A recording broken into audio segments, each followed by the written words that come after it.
What? John. What? John! What?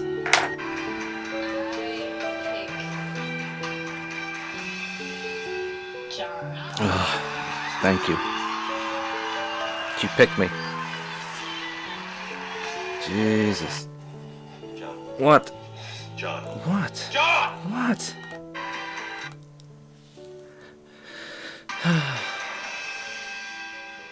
Yeah, that's better. So much more soothing, isn't it? Just listen. Yeah. That's it. That is it. ¿Qué pasa con todos? Bienvenido. Bienvenidos a las vistas del podcast de Jon para el lunes 20 de octubre primero 2019. No, not 19. De octubre primero 20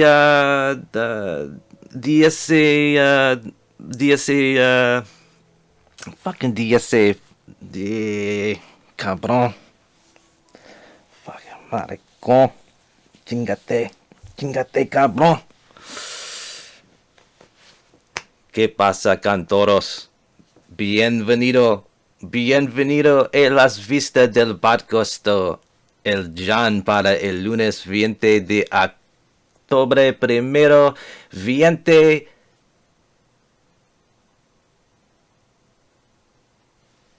¿No comprende? ¿Entiendes todo eso?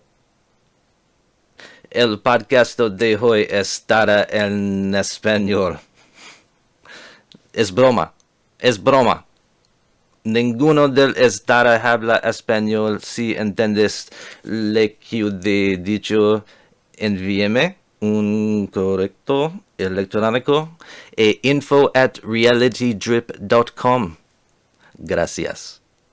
Cambiará al inglés por resto de esta emisión. What's up, everybody? It's your boy. It's your homie. It's your. Finish that, man. Welcome to Views from the Jon Podcast, broadcast, whatever you want to call it, for Monday, October 21st, the 2019 model. Give me the 2019 edition. What do you say? Do you say 2019? 2019? 2019? I don't know. I say 2019. Or 2019. I don't know what the hell I use. I don't pay attention to that kind of stuff. Do you? Anyways, what's going on, everybody? Start spreading the news. The New York Yankees have lost. I know that's not a word. It's so fun to gloat about New York, New York. Start spreading the news. Dun, dun, dun, dun, dun. The Yankees lose. Dun, dun, dun, dun, dun. It's so fun to gloat about New York, New York. Jose Altuve with the walk-off homer to send the Stros to the series. Oh my God, you Yankees fans must be pissed, and I love rubbing it in. I really do. Anybody who's listening to this that's a Yankees fan, I'm so sorry. I am. I know you must be so frustrated, right? Your boy tied it up, and then my boy Altuve took it away. I drafted Altuve in my fantasy league this year. Altuve draft pick, or was he? I think he was. He was either the first position player I took, or he was the number one pick overall in my fantasy league.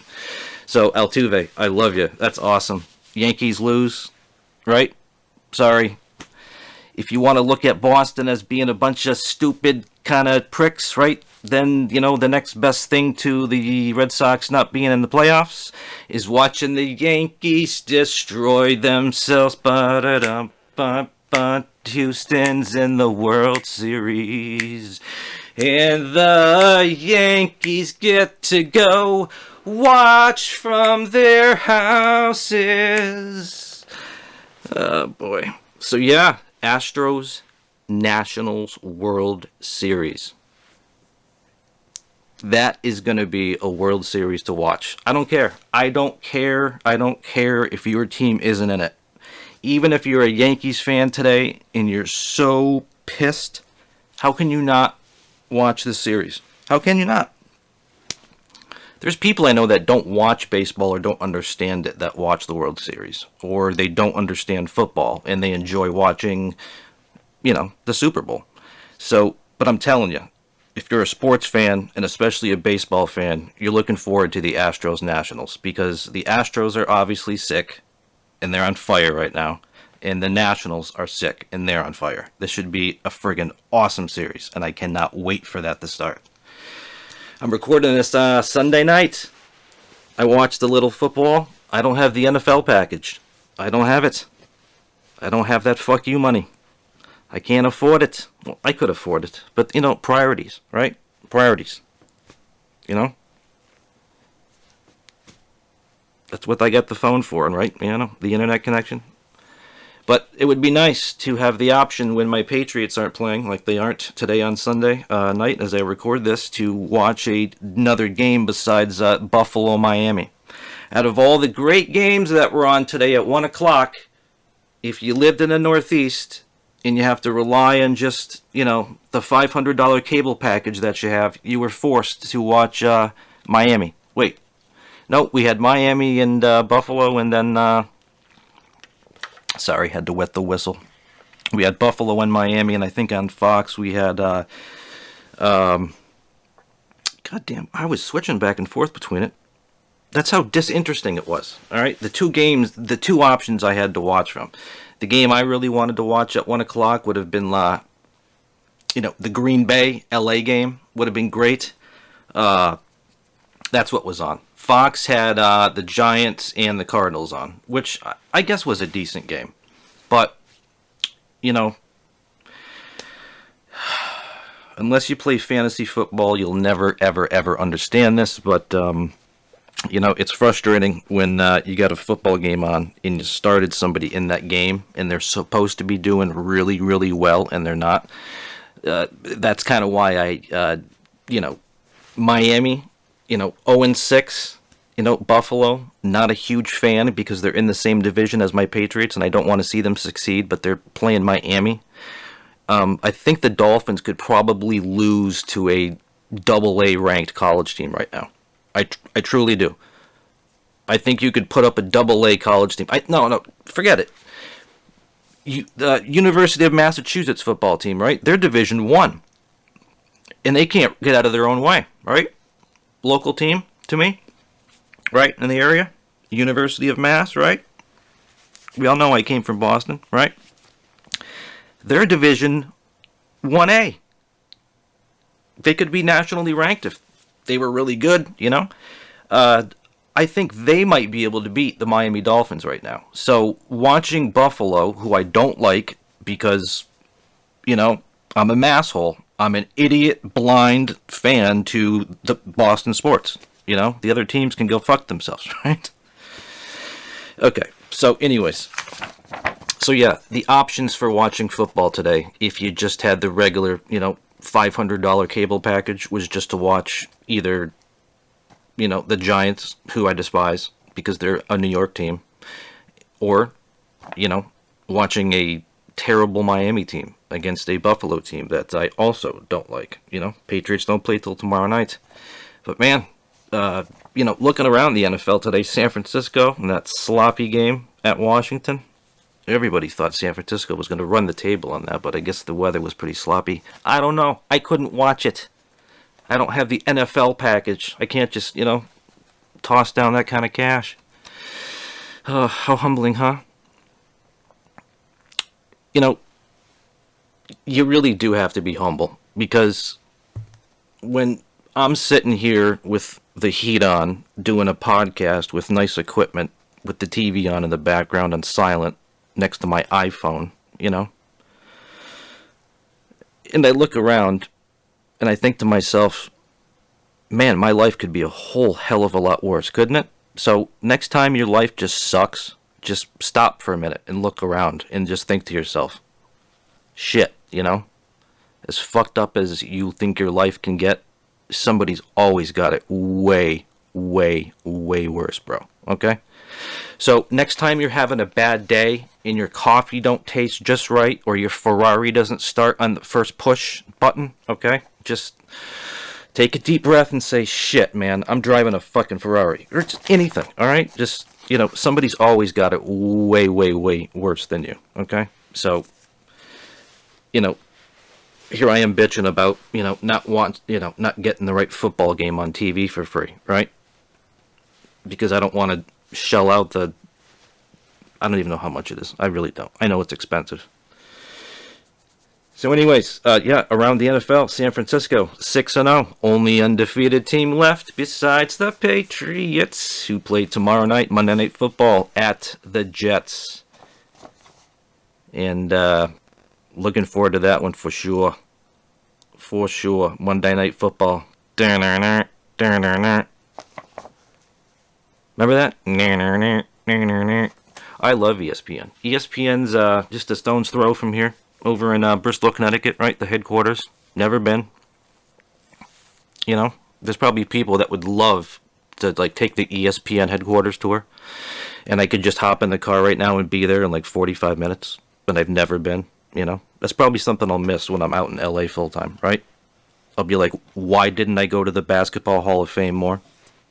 Why didn't I go to Fenway Park more than the 50 times I've went in my life?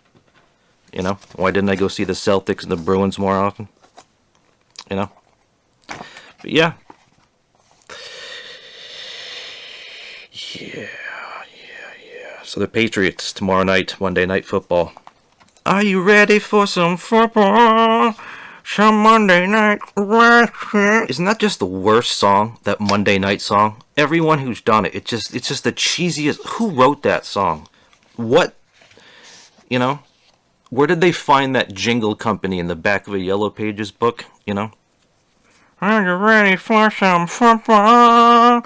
Some Monday night action.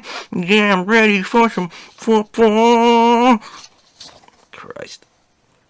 It was a sloppy Sunday though around the NFL, man. A lot of weird things happen. I know the Raiders and the Packers, they lived up to expectations, right? The game was a shootout. It was a good game. The Detroit game, in the Vikings game was a great game. Didn't get to watch it. But yeah, there was other games that were just real sloppy, like that San Francisco game, real sloppy. I mean, Miami, I guess, had the lead over Buffalo at the half. And then, Miami decided to kick it back in that comfortable gear.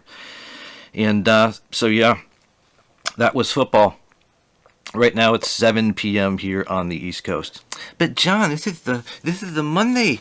It says Monday on it. Well, you know what? What am I going to do? I'm going to wake up at 5 a.m., then finish talking at 7, and then just, no. Right? So, forgive me if I'm recording a Monday podcast 5 hours early. Sorry. But I thought it was live. No, it's not live. Okay? I'm so disappointed. So, how was your weekend, everybody? Everybody have a good weekend? I told you, right? My last podcast came out on Friday, and I told you, like that, it was just going to be Sunday night. Do you have that feeling? Do you have that feeling from last night? Today's Monday. And as Sunday night just draws near, you're just like, oh, God. Get sick to your stomach. Oh, I hated that feeling, man. Oh. God bless you if you can get up every Monday and drive to a job that you just hate because you have to. That's heroic. There's people that do that shit too. Millions upon millions of people wake up every day and just drive sick to their stomach to a job that they just despise. And why do they do it? Because they have to. They don't take the easy way out. Right? Everybody, all the snakes find the easiest way out somehow, right? Seems like all the best people get shit on the hardest, right? Certain people just hit that genetic lottery. Just seem to get lucky with everything. While some great people, and I talk about this from experience. You know, we all deal with adversity. I'm not saying my life's perfect. I'm not saying your life is perfect. But I will say, quite honestly, that as I adjust this mic, and I'm probably just going to screw up the whole friggin' broadcast by doing that, but it sounds like it's hot. See, I don't know what the fuck I'm doing. I don't know what I'm doing. I didn't read Podcasting 101 for Dummies, okay? I didn't take that class, so God bless you. I've been attempting to listen to this garbage in my own car to make sure it doesn't blow out my own speakers before it blows out yours. But I promise you, I am using software for this stuff. I'm checking the levels. It looks like it's fine. I don't know. I know I just hit the friggin' microphone. You're not supposed to do that. I'm a sloppy mess. What can I tell you? So, I hope you had a great weekend. But, you know, like always, you know, Sunday night, now it's Monday morning, and, you know, all over again. But don't worry, because before you know it, it'll be Friday again, and then, you know, you can just relax. So my Friday night was fun. I actually had dinner with my parents, and that's always a good time, you know. I'm getting older, they're getting older, you know. I've grown up, you know. And I actually I honest to God, I think that was one of the funnest times I've had with my parents in quite a while. And I think it was fun for them because of me. I'm a lot more myself, I think, than I used to be. I don't know why. I'm just more relaxed. I'm just kind of just being more myself than I've ever been. I can't explain it. But I was relaxed. I was funny. Made them laugh. They laughed. I was relaxed. They were relaxed. It was great. Openly talked about stuff that I would never openly talk about, you know, 15 years ago with them. It was just great. It was fantastic. So yeah, that's what I did with my Friday night. And then I was looking because, you know, I keep talking about it, but this area Friday night is so rich with great live music. And, you know, after I was done with the parents, I was looking for some great live music Friday night with my buddy. And you know what? We just couldn't find anybody. Nobody around here Friday night was playing that was any good. It's too bad. Because I really would have loved to have listened to some live music, or even better, played it. That's why soon your boy John, that's right, is going to be playing out live, acoustically, with a singer. That's right. Me and somebody else are going to be playing out live, acoustically, starting in the Western Mass, Boston area very soon. And what are we going to be doing? We're going to be doing a combination of cover songs, and we're going to be doing a combination of originals. And it's going to be one or two acoustic guitar players, maybe even some kind of percussion, and then a beautiful voice. And it's going to be fantastic. And you guys are going to love it. And as soon as I have any clips of it, I'm going to share it with you.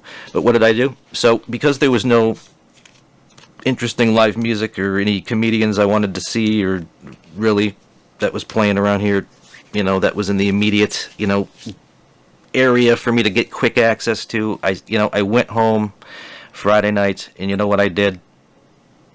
It was great. I watched some Comedy Central.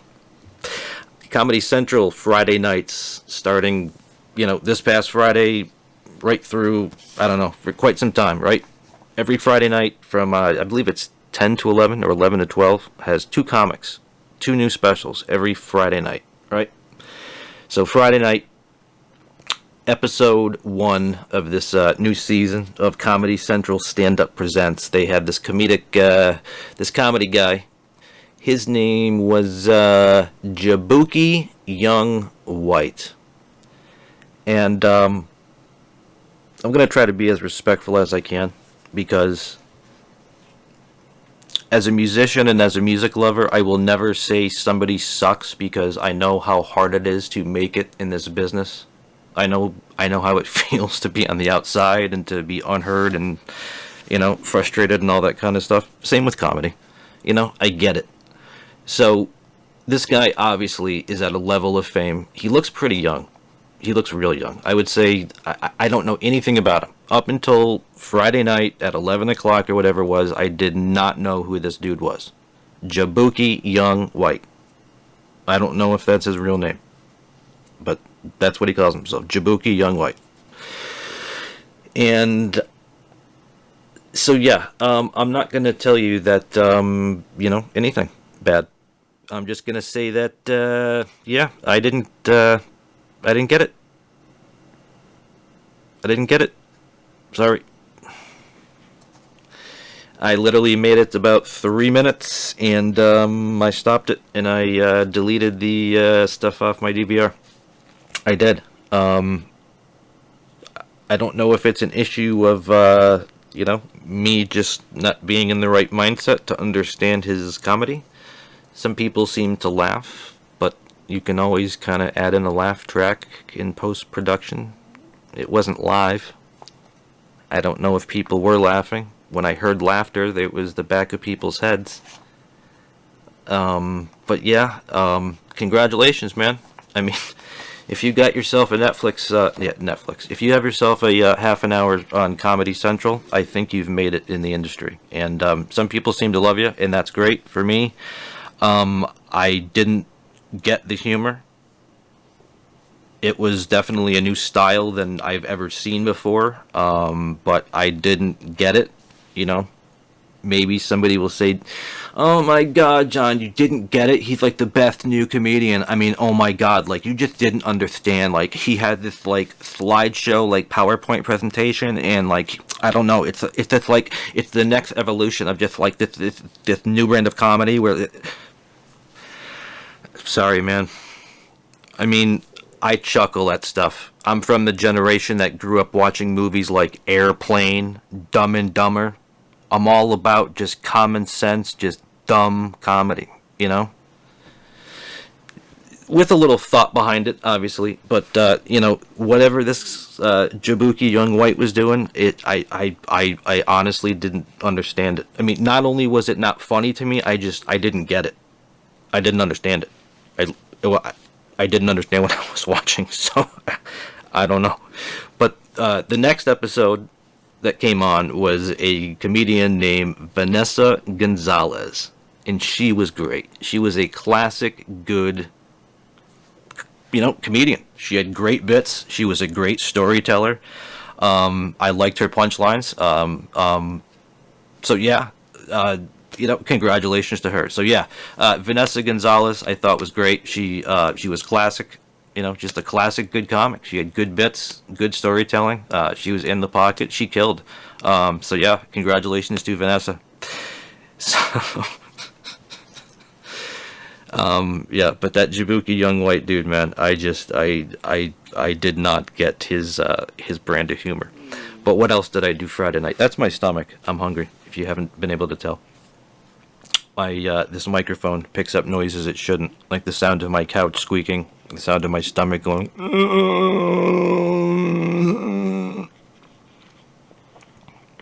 That's the sound of me drinking the Kool-Aid. See, I tell all of you to not drink the Kool-Aid, right? But I'm drinking the Kool-Aid right now. Literally, I'm drinking all of it. I'm drinking the Kool-Aid. What Kool-Aid are you drinking? My own. It's my own brand of Kool-Aid that I'm drinking, right? So, alright, listen to... Have you seen the commercial for this shit? And I even consulted a lady about this before speaking about it on the podcast. But, yeah, this is not a PG or PG-13 or even an R-rated talk show. So just... I remind you of that before I go into this, okay? So if you have young children around, or if you know, any of that stuff, I would, you know, I'm giving you a warning. This is my, you know, none of my show, you know, is, you know, just be forewarned, okay? You might be sitting there like, I like this. Okay, I can get into this guy. Okay. Yeah, okay, you're talking about that. He just said the F word. Oh, brrr, I'm out of here. Sorry, you know. There's going to be the occasional F-bomb that gets dropped. Then, you know, I'm going to be talking about one thing, then all of a sudden, you know, oh my God, I can't, did you believe he said that? I can't believe he talked about that. I don't agree with that. I don't know. I don't care, man. If you don't agree with something I say, if you don't find me, you know, whatever. You know, whatever floats your boat. Some people, I know, okay, I'm gonna tell you something right now. There are some people that find me hilarious, okay? And there are some people that don't find me hilarious, okay? That's all I'm gonna say. All it takes is one person to think I'm funny. I mean, God's honest truth, right? I don't know what skill you have, sir. Do you possess any kind of skill in the entertainment industry? Are you able to speak on the radio with this great radio voice that I have right now? Are you? Are you able to do this? Are you? Are you able to act out like this? Can you play the guitar? I don't know. Can you? Can I just grab my guitar right now while this microphone's running and just be like, F you, right? What do you want to hear? Right? What do you want to hear? Will this work? Or is that too loud? Is that even in tune?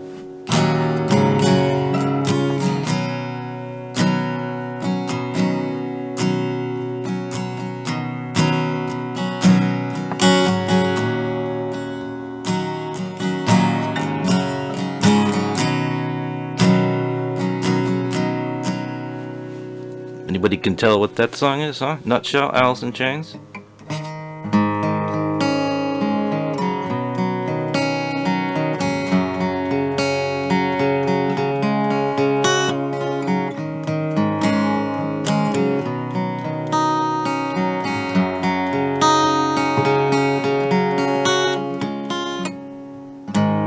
It's been a while since I did a podcast that everybody listened to, right?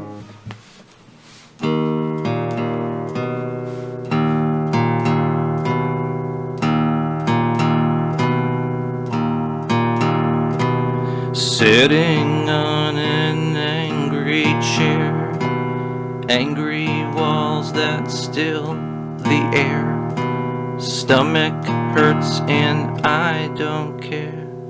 What did they see across the way? See myself molded in clay. Stares at the air, I'm afraid.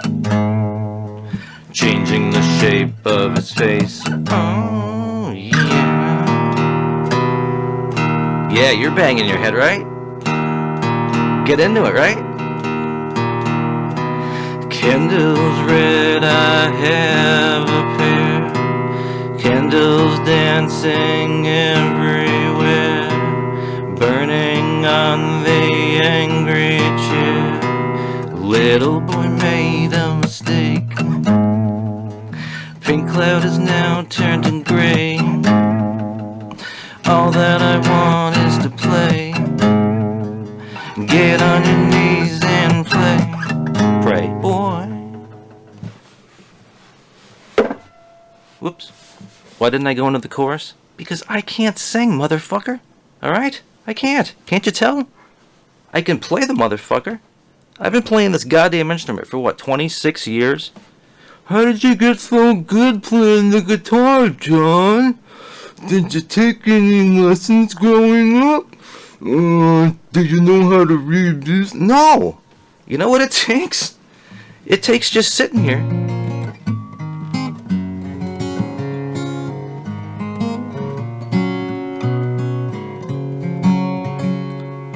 How am I able to do this? Oh my God! You know what it takes? It takes 26 years. Well, no, okay, it doesn't take that long. It just takes practice, bro. I maybe recommend a few lessons. So if somebody says, "Hey, can you play A minor?" and you go, "Sure." Okay. Can you play a C? Sure. That's not a C. Yeah, it is, bro. You mean a C add 9? That's a C add 9. No, press down the low E. Oh, that's a C add 9 over G. Okay. G chord. Right? G. An E. Oh, E minor. Right? Yeah, that's a lot more melodic and dark. E minor, right? Exactly. Right? Anyone know what this chord is? Or this song?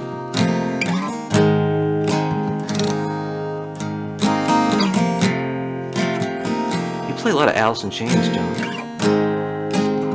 That's right, because I fucking love them.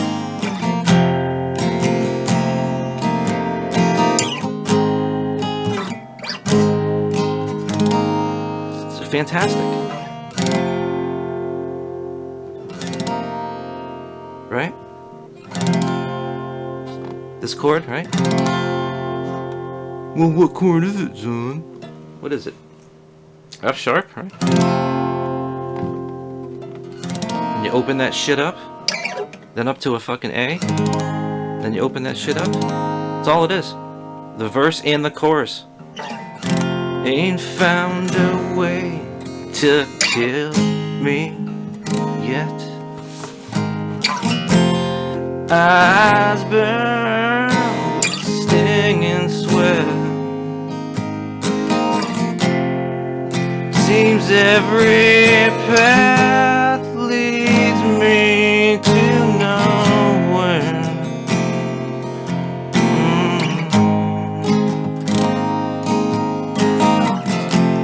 Wife and kids, household pet. I don't have one, I want one.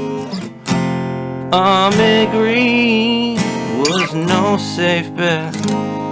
Right? Doesn't matter if you have army green on or not. They're gonna shoot you anyways. Gloria! See, I can't say, but Gloria sent him pictures of his boy over in Vietnam. Jerry Cantrell wrote that song about his father and his father's experience of being over in Vietnam. A stupid, messed up war. Right? Sorry, I'm drinking. I'm dry mouth. Sorry, you get the drink, I don't. But it interrupts the broadcast. I don't care, man. You know, I don't. I really don't. So yeah, so I don't know. I wasn't planning on picking up this guitar. I don't know if this is even coming through or what it sounds like, but I don't even know what got me to this point. But yeah, let's spill my drink and knock everything over and make a bunch of noise, right? And disturb the neighbors downstairs. Oh, he's upstairs making another banging noise again. I'm sorry. No, I know you're not like that. If you happen to be listening to this. Anyways, so I think I was talking about this show not necessarily being, PG-13 or R-rated. That was going to be the last warning I was going to give you. So this new commercial came on TV, and like I was saying, I even consulted a lady before doing this because, I was absolutely clueless, and I think I'm going to actually develop this into a bit. I really am, for stand-up, when I eventually stand up, right? But, okay. Vagina moisturizer. Did you get that? A vagina moisturizer product. I saw it on the TV. Real commercial. Real product. Vagina moisturizer. If you need to moisten your vajayjay, it used to be called a man. Or maybe a woman. But, okay. But why do you need your coin purse, moistened up? Why? Why do you have to moisten that shit up? Does that shit need? Does it? I have no fucking idea. That's why I had to ask a woman. I said, listen, am I missing the big picture here? They're selling this shit on TV like it's just stuff you just rub on your arms, or, or your hands, because they're a little ashy, they're a little dry, right? But this is stuff that you apparently rub all inside of your insides, just to moisturize it. And this is not some kind of a sex lube, okay? This isn't for that. This was on a regular TV channel that, your 10-year-old could have been watching with you, where they're just openly advertising a vagina moisturizer product. And then you're going to have your daughter or your son turn to you and be, Dad, what's a vagina moisturizer cream? I don't even know what's a cream. But what's a vagina moisturizer? What are you going to say? The last I knew, if you wanted to moisten up your vagina, there was a built-in feature. It's called arousal. You forget about that? That's the only reason I can think that you need to moisten your vagina up, right? Is for sexual intercourse. That's a built-in feature. So, but, right? I digress. There are some sex products out there, right? There are some women who have trouble with moistening down there when the time has come for that kind of stuff, And this wasn't one of those products. I've seen those products, and this was not one of them, okay? This was a legit, like we're advertising, a stick of Blistex to put on your lips, It was was that nonchalant, okay? Just go right out and buy some moisturizer, get some for your lips. Get some you rub on your skin, and then you get some that you rub around your private area. I don't get it. I mean, I've heard of feminine hygiene products. That's like a car wash, right? For your love tunnel. Makes sense, right? Got to clean that sore pipe out somehow. I even dated a girl. Like I said, she had a medical condition where she didn't find me attractive. So when we got sexual, she had to, reach down for some KKY. KKY. Yeah, right? The KKY jelly. And that's what we had to use to, keep things moving. But what the fuck is vagina moisturizer? Okay? This is not a sex product. This is not a sex product or lube. And it is not some kind of a feminine, clean out the whole, type of, medicine or something. I've seen one of those mother-daughter commercials where where the daughter turns to her mother and she, she's like, Mom, you ever had one of those, not so fresh feelings down there? But it wasn't a douche or some kind of carpet bomb, right? It was some kind of skin moisturizer, but you put it down on your shit. So there you go. Maybe I'm an idiot. All the years I've lived with women, I can't ever recall a time where any of them were like, Hey, John, can you pull over? I gotta moisturize my vagina. Why do you need to use it? Seriously, guys.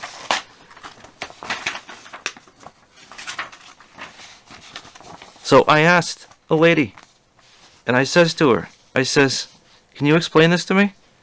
Other than the obvious, And neither could she. So there you go. So next time you're watching the TV, and your kids, you're all waiting for the Price is Right, or Family Feud, or the nightly news to come back on, right? Next thing you know, you're going to have, the daughter handing the mother some vagina moisturizer, and your kids are going to turn to you and ask you, what is that? And I can't even explain it. I don't know. I don't know what it does. Like I said, I'm old school. The only time I ever knew that your vagina ever had to get moist was when you were going to have sex or you got turned on, right?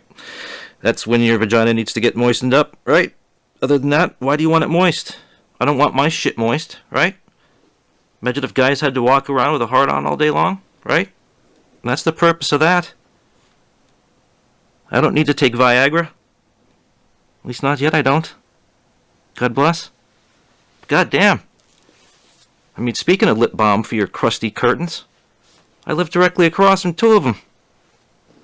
Two broads. You could use that stuff. I bet you they're all crusty down there. Jesus Christ.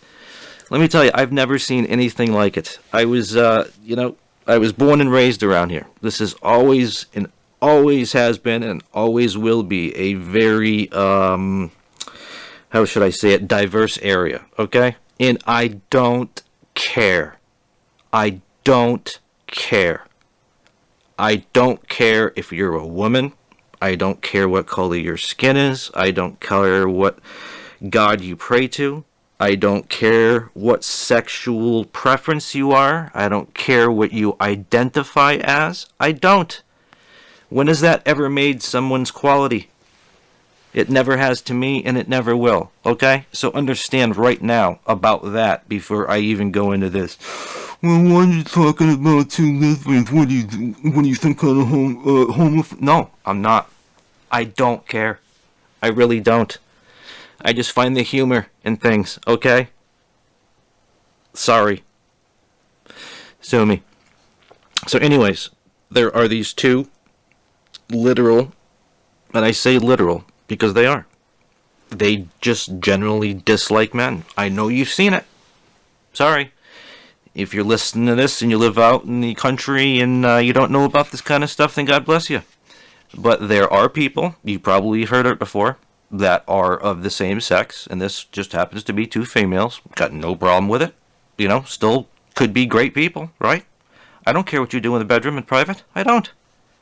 God bless you. Whatever. If that's what gets you off, then that's what gets you off. I don't care. Never have, never will. I was born around it. When we were in high school and we would travel to other towns, that's what they would make fun of us for. But that was the mid-90s, right? When you could get away with that shit, right? I don't think that they would say that about this city anymore. But anyways, so that's not my point. Okay? They're just two females, right? Living across the street that just happen to be together. Great for them, right? But you've seen it, right? You understand that there are female-on-female relationships, right? And you understand that some of them are very militant, right? Militant in the way they act and the way they think. Where they, if looks could kill and you're a guy, you'd be dead. Don't tell me you haven't seen it. Don't tell me you haven't seen it, you motherfuckers. You have, okay? And that's what I live across from. There are two people that live across the street who happen to be female, who happen to be gay, I don't care, and they happen to hate men. And, okay, that's fine. I guess there are men out there who hate women, right? I don't know what that's all about, but hey, to each his own, right? But they don't talk to anybody, right? And they are very private people. But they outright refuse to put up curtains or blinds in their main living room window, okay? And this is the problem I have. Not with any of the bullshit I just talked about before, but this, right? Very private, quiet people. They stay to themselves. They don't talk to anybody. Nobody really talks to them, right? Okay, fine. That's great. However, very private people, right? House is always locked up like a drum. It's like fucking Fort Knox, right? But for some reason, they just outright refuse to put any kind of shade or blinds or window or window covering. Nothing. Nothing is over their one gigantic window, right, that looks right in to their main living room. And right in front of that window, they have the biggest flat screen TV you've ever seen. This thing has to be like a 150-inch TV, right? And you can sit there, or I can, right from my TV, right from my window at night. I can look directly outside, and I can watch their TV, and it's probably gives me the perspective like have like a first generation like iPad in my hand. That's how big the screen looks to me from across the street. Okay, so anytime I go to the bathroom or anytime I go to that side of the house, I can look out my window and literally see what they're watching. But so can everyone else that lives around here, right?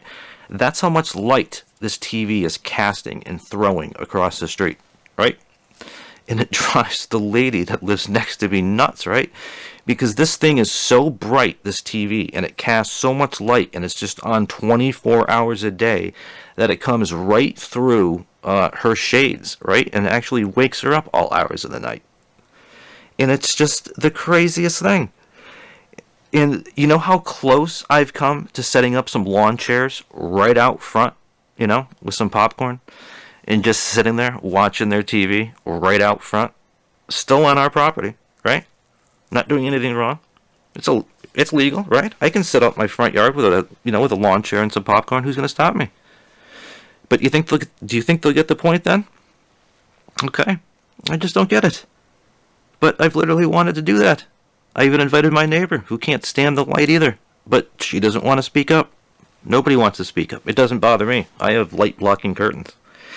And, I never understood that. Because if your eyes are closed, how is light affecting you? Right? I mean, granted, if you're sleeping in a pitch dark room and you're sleeping, your eyes are closed, but somebody takes a flashlight and shines it in your face, it'll probably wake you up, right? But a TV, even if it's super bright, which this one is, but I'm telling you, this house is locked up tighter than Fort Knox. It's like Air Force Base security level house. But for some reason, they have a huge friggin' TV. TV and window. It's like a 10-foot by 10-foot window, and they have a 10-foot by 10-foot TV in front of it on 24 hours a day. And this thing lights up the entire street, entire front of, this house, neighbor's house, everybody's house. And it makes no sense. And that's just it. Like I've said before, I'm just Curious George. I get it. I understand they're women, no problem with it. I understand they're gay, no problem with it. I understand they hate men, no problem with it. I understand they keep to themselves, no problem with it. I understand any time they've ever looked at me, if looks could kill, I'd be dead. I get it, right? But I don't get why their house is locked up like Fort Knox, right? With like bars over the windows and shit and fucking, just tons of security. But yet for some reason, that window is just left open. Is that because they want us to watch whatever they're watching? I've tried to figure it out. Like I said, I can go in there right now if this microphone was a little bit more portable, and I could look and try to see what they're watching. And I've done that before. Call it too much time on my hands, but I've been sitting there in the bathroom, right, drying myself off or something, and I'm looking out the window, and I'm looking, and I'm squinting, and I'm like, what the fuck are they watching? So I'll pull up live TV right from my phone. And I'll pull up all 1,000 stations I get, and I've never been able to match up what the fuck they're watching on that TV. But I'm telling you, it always looks political. It always looks to be some kind of a political channel, but none that I get. But the shows definitely seem to be geared towards the, should I say it? I don't know. I don't know. But for some reason, these are super private people that don't like men, that have a very private life, that lock up their house very tight. Bars, windows, chains, security guards, the whole bit. But for some reason, they take this, like, fuck you window and put a big TV in front of it and just play it 24 hours a day. That's what I live across from. So, yeah. Welcome to New England, where you have some crazy neighbors. And let me tell you about the type of car they drive. So, okay. Now, let me tell you something. Maybe this is a phenomena where you live too, sir. Okay? Or ma'am. Right? I'd say a good 80%, and I'm not lying, a good 80% of this city, in this area that I live in, right? They drive a hybrid, a Prius, specifically, right? And, they say don't stereotype, but, there is a, it's always 50-50, man. Stereotype, the reason we have a word called stereotype is because it means something, right? There's always truth to some of the stereotypes, right? So let me tell you what I'm talking about, and let's examine this, okay? And I'm not trying to be an asshole, I'm just trying to be real, okay? So, a lot of people around here, a lot. I mean, literally 7 out of 8 every 10 vehicles you're going to see are going to be Priuses, okay? Now, I've been driving for approximately 25 years. And I'm really into driving. And I'm really into cars. Really into it. Right? Always got the car magazines growing up, still do. Still research every model, even cars I would never drive or can't afford. I'm always looking at that stuff. Always have. It's just been a hobby of mine. I'm into it, right? I love to drive. That's why I still drive manual transmission cars. What's a manual transmission? Yeah. If somebody did just ask me what a manual transmission was, I don't know how to respond to that, other than wanting to punch you in the face for asking it. All right, but yeah, I love a manual transmission. I do. Always have, always will. If I had a lot of money, I would still have a manual. But yes, part of me would like a truck or an SUV, every now and then, especially when you're going to be driving into the city in the traffic. Having a manual is a pain in the ass, especially when you get stuck in stop-and-go traffic. It's just not convenient, right? But if you truly love to drive, like driving is a passion for you, like it is for me. I love it. I love to drive. Then you drive a manual transmission. But I get it, Sometimes we got to make priorities, Just like I would love a truck. I really would. I want a fucking truck. But I just cannot give up my manual transmission. Well, John, they make trucks that have stick shift. Yeah, really? Really? Dude, I know, okay? It's called the fucking Toyota Tacoma. You can get a Tacoma, right? It's the only truck they make that you can get. That looks cool, 4-wheel drive, right? 2-door extended cab or 4 doors. V6 power, and you can get a 6-speed manual with it. And I know what you're thinking. You're thinking, truck, if you've ever driven a manual. I've driven some really bad manual transmission trucks. But no, I'm not giving my secret away. Just keep buying the automatic trucks, right? We can keep the Tacoma V6 6-speed to myself. But that is a truck I would like. It really is. However, with my upcoming move to Los Angeles, I don't think I'm going to want a manual transmission. I don't think I'm going to have a car at all. I don't know. I don't know if we'll have enough time for a car. Okay? But yeah, anyways, a lot of people around here are this, right? And I've been driving a lot my whole life. I really love driving. I love it. I love getting into my sports car. Always had a sporty car. But I like sporty cars with manual transmissions with 4 doors for some reason. And those are just getting next to rare to find, right? Well, they are rare to find. Next to rare? What are they, medium rare to find? Some of the stuff I say, huh? Alright, so anyways, I love driving, right? I consider myself to be a pretty good driver, right? Got that perfect blend of, offensive skills and defensive skills, especially these days, man. When you're driving, man, you got to be looking around at everybody else and just anticipating what crazy shit they're going to do next, Because even if they hit you, right, and it's their fault, I've been through it, right? You don't want to go through it. It sucks. Car gets towed, then you got to get a rental and all that bullshit and wait for the insurance adjuster, and it sucks, okay? Trust me, you don't even want to be an offender bender. But in order to avoid getting into a fender bender, you have to be a combination of offensive and defensive, right? I see people, I still, Saturday, driving down to my local mall, right? Had to get some items. Speed limit, 65 miles an hour, and you got people in the right lane going 40. Why? Maybe the car's having trouble. No, it's not, bro. It's really not. I don't get it. I don't get the phenomena. 25 miles an hour below the speed limit. You, my friend, doing 40 in a 65, you are more dangerous than somebody that wants to go 80. But you can't go 80 around here. It's impossible. Depending on what highway you're on and where you're trying to go. You try going 80. You can't.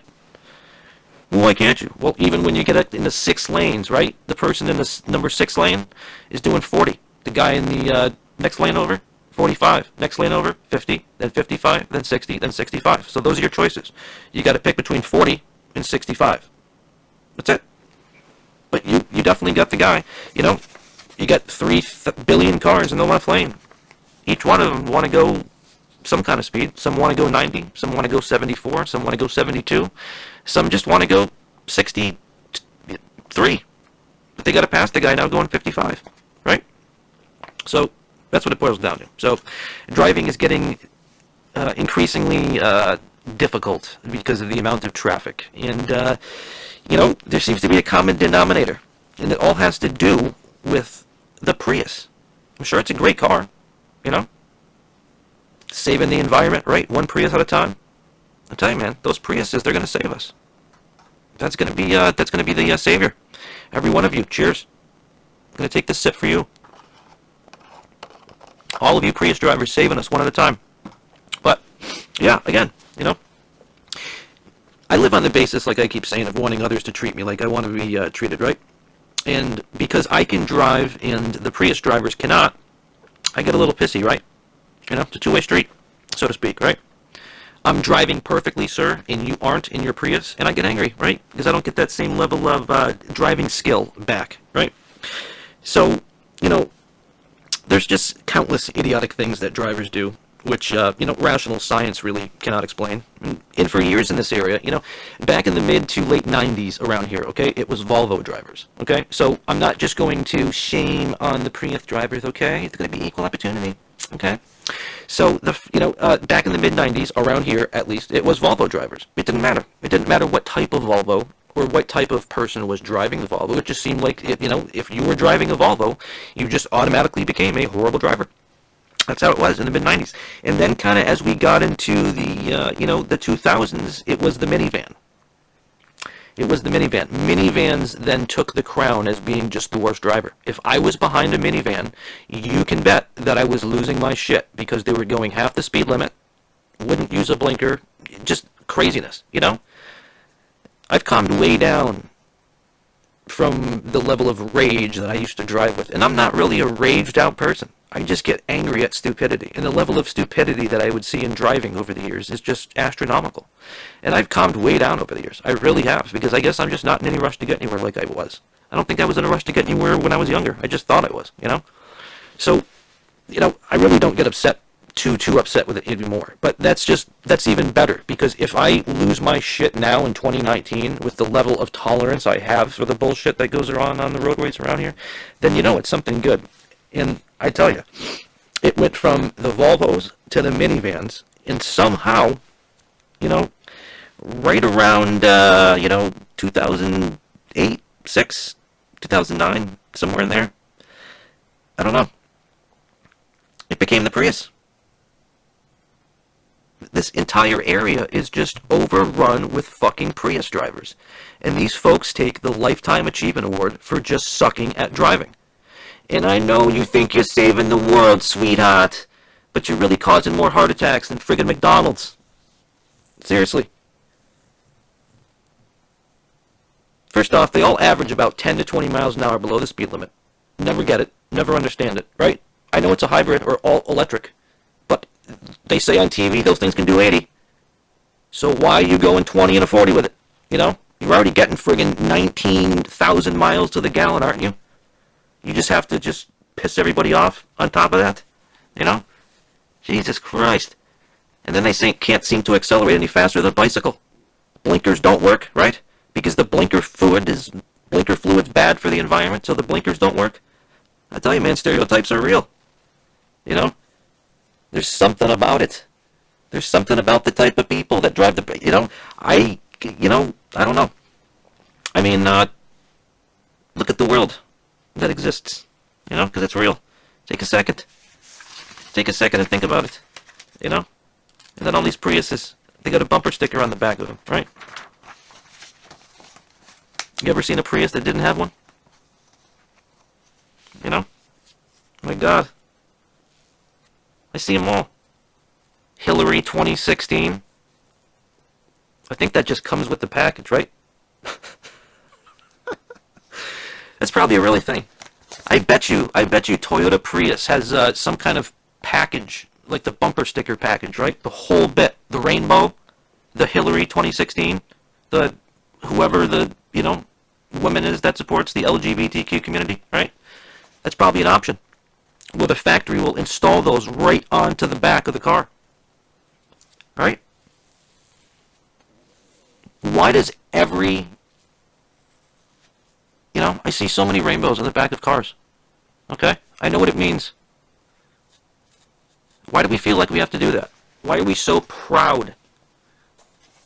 You know, I'm so proud that I'm gay. I'm going to put a sticker on the back of my car. I'm gay, look at me! I don't care, sir or ma'am. That's great. You're proud. You're gay. Fantastic. But God damn those bumper stickers, man. They ruin the cars. They really do. And then their second favorite car? The Subaru Outback. That is right, ladies and gentlemen. Sorry. If you are a gay woman living in Massachusetts, chances are you drive a Prius or an Outback. The stereotype is real. I'm not trying to talk shit. It's statistics. Look at the statistics. Do it. Google it. Google what percentage of the ladies in Massachusetts who happen to be homosexual, right? Is that the right term? Is homosexuality only for men? You know? Why is it men are called homosexual or gay, but women are called lesbians? I don't know. What does it matter? I don't care what you do in the bedroom. I really don't. But for some reason, these people all got together and decided it was going to be the Prius. The Prius is number one. Subaru Outback number two, if you can't deal with the all-electric. And then, you know, you got some people who go road, right? They'll go for the Nissan Versa because it gets 80 miles to the gallon, right? Or, what's another? Any hybrid. Any hybrid electric is great, right? Saving the environment. You're saving the whales. You're voting for Hillary. You hate Trump. We get it, right? We get it. But I tell you, you go into any Whole Foods in this area, and 100% of that parking lot is going to be a Prius or an Outback. Go figure that out. Well, that's you're stereotyping. Okay, call it stereotyping. Put whatever label you want to put on it. But let's go down to the local Whole Foods right now, and let's count what percentage in that parking lot is a Prius or a Subaru Outback. And I bet you the total will exceed 80%. I'm just bringing it up, okay? Whatever, you know? But why is it? You know, I'm just trying to, you know, poke fun at a situation, okay? Because stereotyping is 50-50, right? It's always rooted in some kind of truth, you know? It is. As messed up as it might be, there's always some truth to it. So you explain it to me. Well, that's because everyone that drives the Prius is so conscious of the environment that they know that the Whole Foods is that's the best food because it's all natural. And, you know, we don't eat meat, and it's the best place for vegans to go because we're vegans. All right, but yeah, you know, they all seem to shop for their groceries at Whole Foods, right? They all despise the Donald, right? And a lot of them seem to hate men. But yet, there's always one that seems to dress like a man. And the other one takes on that traditional role of the male in the relationship, right? And I've had a front seat to that show for the past few years. I don't get it, right? Curious John. I don't get how you can despise men, right? What did men ever do to you? Why? You hate them because they have a, what? You know? How are you any more progressive than me, ma'am? You're just gonna hate me because of what's dangling between my legs. You know, I wouldn't hold that against you for not having one. You know. So what is this? Why are we just gonna automatically hate somebody because of what's between their legs? Does anybody care anymore? They don't like me because I'm this or because I'm that. No, aren't we way past that? You know, it's your character. If you want to be in the Navy or do anything, who cares if you're male, female, green, white, purple, gay, straight? Who cares? If you can do the job and you got the best resume, do it. Well, we don't have that, John. We don't. We don't? Okay, I guess I don't know. Equality, right? Judge people just based on their resume, right? Who they are. Who cares? What's dangling between your legs? Or whether it dangles or not, I don't know. Is that the case? But it's a real thing. Look it up. There are couples out there that just hate men just because we're men. And I don't get that. Yeah. And I also don't get how one seems to dress like a man And you think, well, that, you call yourself progressive, John, but that's not progressive thinking. I mean, nowadays, there is no, man and woman. There's just unisex, right? A man can wear a lady's outfit, and a lady can wear a man... Sorry. I'm pretty relaxed, man, and I'm pretty forward-thinking, but I ain't going to stretch that far, all right? There is a men's section, and there is a women's section. I don't care if you're a man and you want to wear a dress. I don't. But it's fascinating to me that these people can be in a women-on-women relationship, hate men, yet one dresses exactly like one with the boots and the man jeans, actual man jeans, in like a man type of top with a haircut that's as short as mine, with glasses and a baseball cap. They look exactly like me. And then their partner has a skirt on with long flowing hair. The one that's dressed like the man mows the lawn, changes the oil, takes out the trash, while the one that's dressed like a lady goes to work and, pays the bills and that kind of stuff. Call me crazy, but isn't that a lot like just a quote-unquote traditional man-on-woman relationship, right? Where there's a man who, right, acts and dresses like a man, and then there's a woman who acts and dresses like a lady. But here we have two women that hate men, yet one acts like one, and one does not, and they love each other. I'm just calling out something, people, looking at the psychology of it, right? Sorry. And another thing I don't get, man, I really don't, is the parade. Why do we have so many parades? Everybody gets a parade now.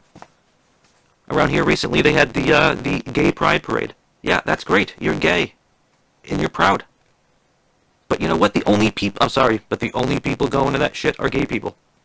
Because straight people don't care if you're gay or not. We don't. You think we do, but we don't. Okay? I haven't seen anybody holding anybody back going, hey, I'm gonna get that guy. He's gay. Hold me back. Nobody cares anymore, man. But they have to have a parade. Look at us. We're gay. That's great. Nobody cares anymore. Okay? It's not the 50s or the 60s or the 70s or whatever year you want to think it is. No, you don't have this oppression. It is welcomed around the world now. Or maybe not around the world, but in America, right?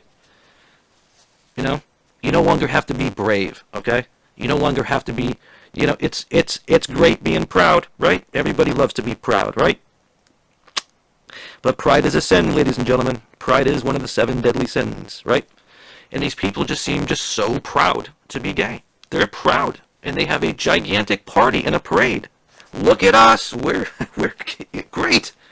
That's great. I'm happy you're proud. I'm proud for you. That's great. But why do we need to shut down the city? This isn't like a Macy's Day Parade where everyone's coming to see the floats, no matter what they're, what they do in the bedroom. Okay? The only people going to these things, right? It's no different than, my God. Okay, let's say, the Washington Nationals, right? They're about to enter the World Series against the Houston Astros, right? Let's say the Nationals win the World Series, okay? Let's say the Nationals win the World Series. There's going to be a parade, right? The ticker tape parade. Every time an NFL team wins a game, right, they have a parade in the city, okay? Is there anybody going to that parade that isn't, a sports fan of that team? Other than maybe some reporters to cover it, right? But they're still going to have it. It's a parade. But the only people going are the people that are into that sport, right? Like when the Red Sox won back in 2004 after not winning since 1918, everybody went to the parade. I went to the parade. Actually, I couldn't go to the parade. I just lied to you. I couldn't go to the parade. We were in South Carolina. I wanted to go to the parade. But anyways, my point is, why do we need a parade? Everybody gets a parade now. What's up with that? Right? Is that what Seinfeld used to say? Somebody's probably covered that, right? I don't mean to be stealing anybody's comedy, but why is everybody so proud these days? And I'm proud to be an American. Nobody's singing that anywhere, right? My God. But yeah, parades. Parades for all kinds of stuff. Gay pride parade. Women equality parade. Truck drivers of America parade. Where's the, where's the straight pride? Are there any straight people that are proud to be straight? I'm proud to be straight. Right? Why not? Or maybe I'm not. I don't know. I'm sorry. I wasn't born with that chip. I wasn't born with that DNA. I really don't. But I just don't get these people, right? Driving the Priuses? What is it? You're not special. You think you're saving the ozone layer, but you're not. Aliens are fixing that for us. Remember the South Park episode, Smug Alert? South Park did this. Trey and Matt. Who's Trey and Matt? Trey Parker and Matt Stone. They created South Park. They are the geniuses behind every episode, right? Look it up. South Park. Smug Alert. This entire episode was pretty much based on that exact phenomena. Right? And if you've never seen the episode or don't recall the episode, but the whole episode was just based on Priuses taking over the town. And for some reason, buying a Prius would make you smug.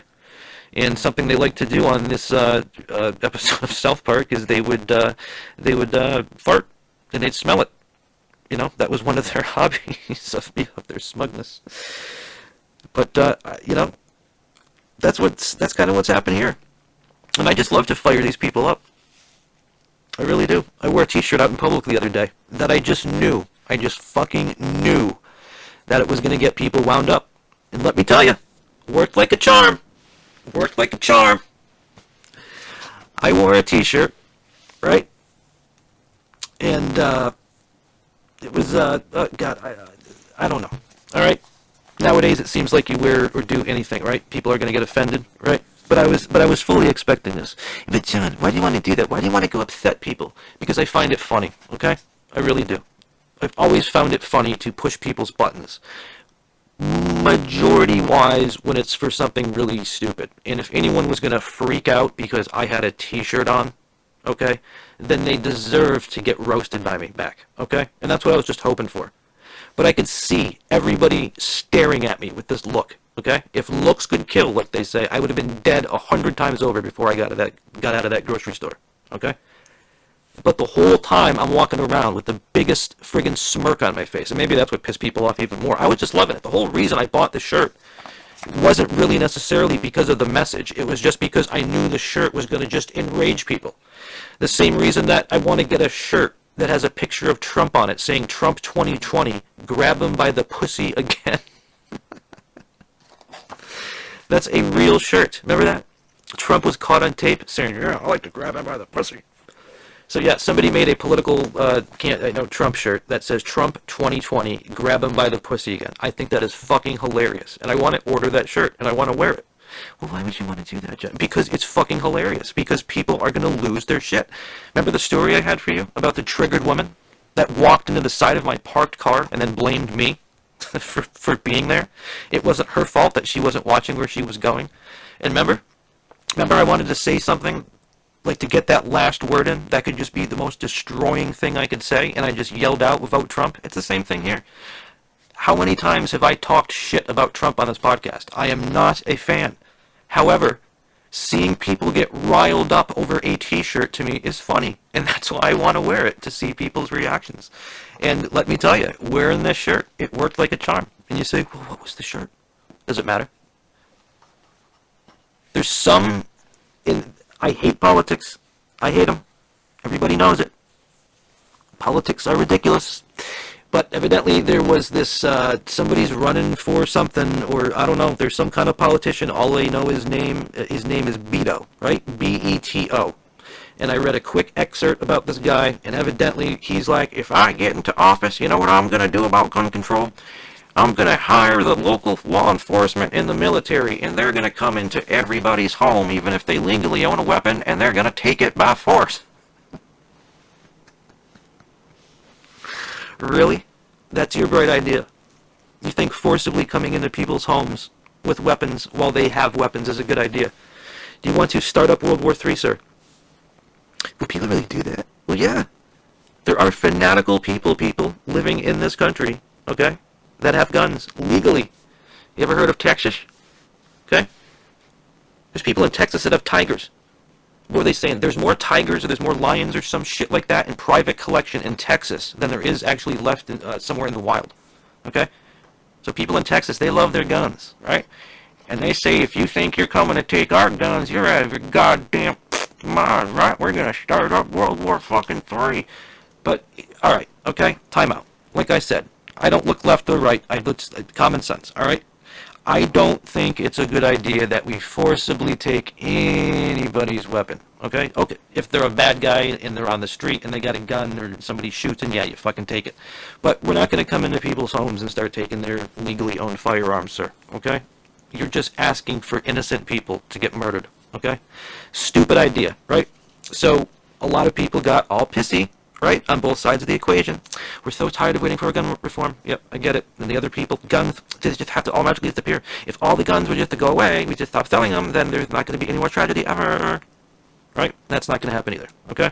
But this idea was ridiculous, that we're just going to come and take everyone's weapons by force. I think any rational thinking human being on this planet, whether you know a thing about weapons or not, would think that was a bad idea. That we have people just by force just come and take your weapons that are registered to people legally. Because you're going to have people that will comply, that would comply, right? But you're going to have people that won't. I'm telling you, that would be a terrible idea. So because it was such a terrible idea, a lot of people went out and made t-shirts, which basically has a picture of a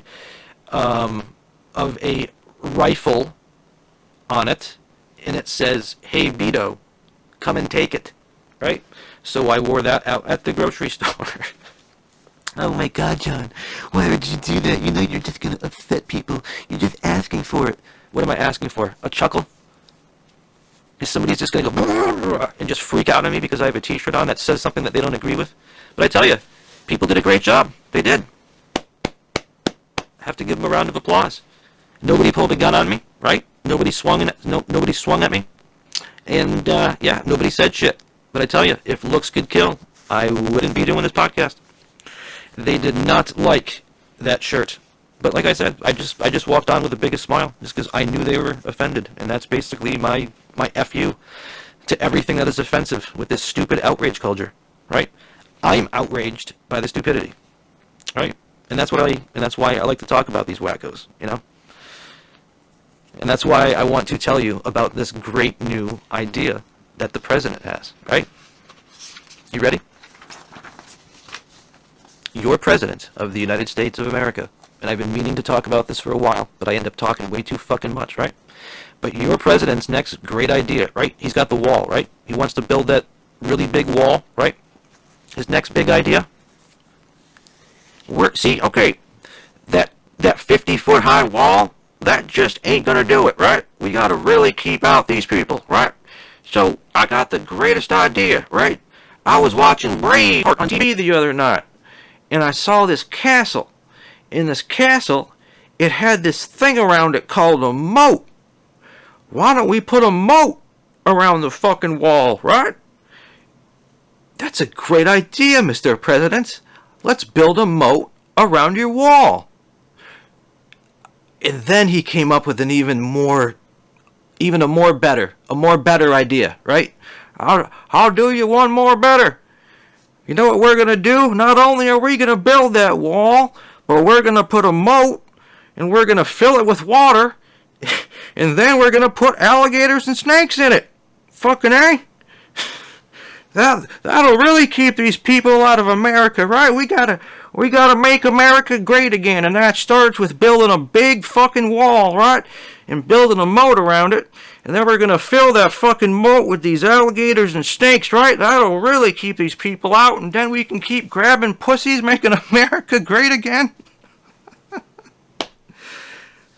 I swear to God, this was an idea from your president, ladies and gentlemen. You elected him. You did.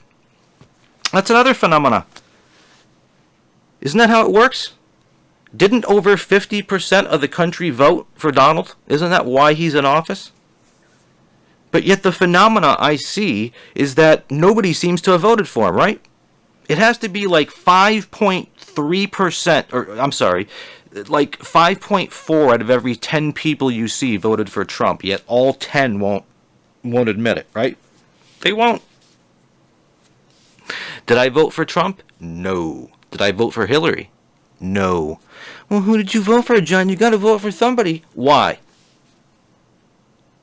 Because to me, folks, right, when Barack Obama ran twice, I voted for him. I'll admit that. Sorry, don't like it. Sorry. I would tell you if I voted for Trump. I'd tell you I made a mistake, but I didn't. And I didn't vote for Hillary. But you have to vote. Why? Why am I going to vote for two pieces of shit? Sorry. When you give me two options, which to me is like, okay, pick between this plate of dog food or this plate of cat food, sir. I'm going to say, I pass. I'll go hungry. So I passed, okay? But you got to rock the vote. Yeah? Why don't you give us some fucking candidates?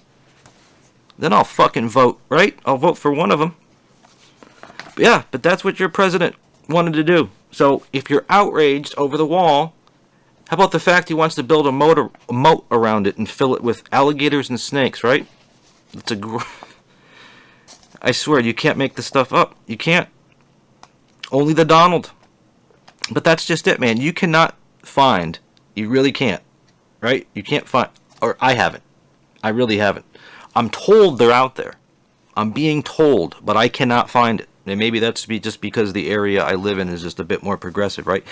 But I cannot find anybody that will admit that they voted for Trump. But statistically, if you want to look at things statistically, right? You take any 5 out of any 10 people that you come across anywhere in random, and chances are 5 of those people might have voted for him. Okay? Yet all 10 will say they didn't. It's funny how that is, right? The Donald supporters, man, are quiet. At least that's what I see. But then again, you know, I don't watch CNN all day long. I don't watch the nightly news. I've seen a couple of Trump dump. The fuck did they call them? You know, the fucking commercials. Vote for me in 2020. We're keeping America great again. Let's make America great. No, wait a minute. Let's keep America great again. One more time. One more time, we'll make America great again, okay? So I've seen a commercial with all these people of all different colors, right? Trump wants to make it seem like I'm not racist, right? So he's got this new campaign on TV with him with all people of all sorts of shapes, colors, and sizes and flavors, right? To make it seem like everyone's down with the Trump, right? And who knows? Maybe they are. But I don't know. I've seen that commercial a couple times, but I don't tend to watch those TV stations that'll play a Trump commercial, if you know what I mean.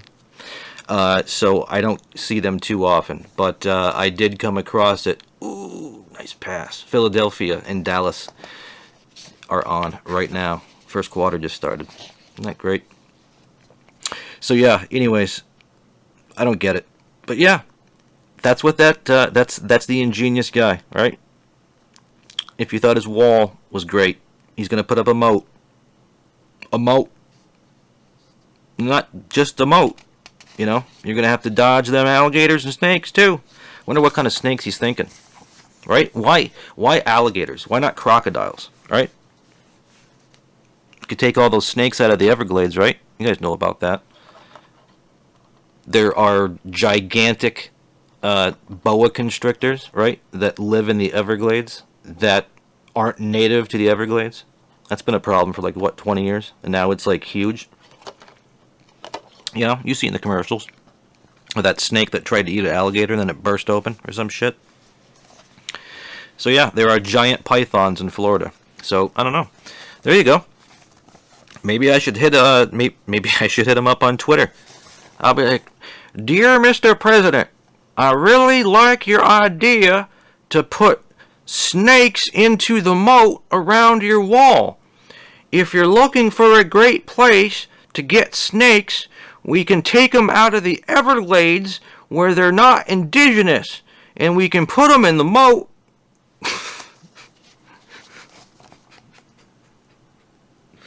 I'm sorry. I know you're not supposed to laugh at my own shit, but that one just came off the top of my head. I could do that too, right? I could say, "Hey, President, I like it. I love the moat idea. Let's use the snakes that are overpopulating the Everglades. You know, I'm sure we have a surplus of alligators around somewhere. Throw those fuckers in too. How about those snakehead fish, right? The snakehead fish that are only indigenous to Asia, but they're now in America because somebody brought one over here, right? Bought one online and then just released it out into the wild. And these fuckers can actually crawl on land. They can actually crawl. They can live out of the water for I don't know how long. And they can crawl to different bodies of water, right? And then they just eat up all the fish. They're like viruses. And those are in U.S. waterways now. They have been for like, I think, 8 or 10 years. But now they're creeping back into the news again, right?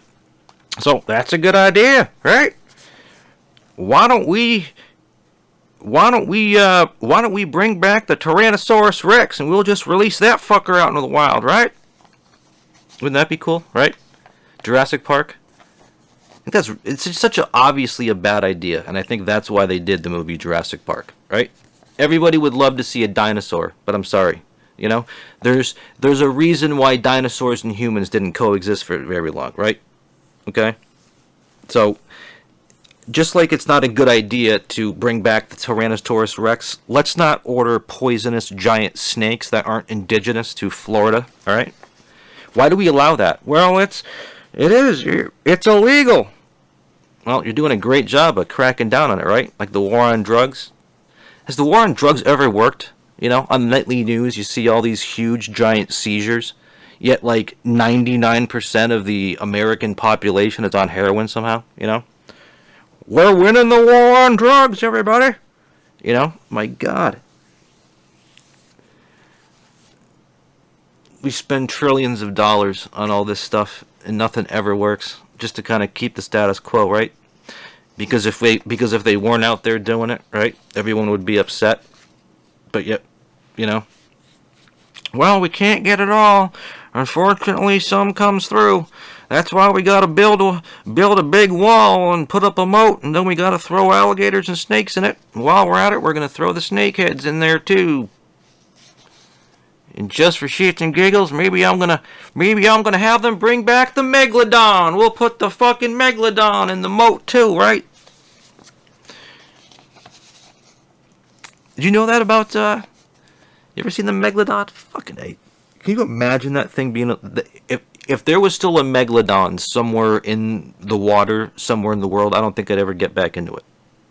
As if sharks didn't freak me out enough because I was of the age. What? When Jaws came out in 75. I was born in 78. So Jaws, you know, by the time I first saw it was 10 years old. It was on cable, right? But I grew up with that shit. Anybody that came from my generation, Jaws freaked you out. I know the shark looks fake. Everyone's like, oh my God, 78? Oh, it's so old. Sorry. When I was your age, I thought shit was old too.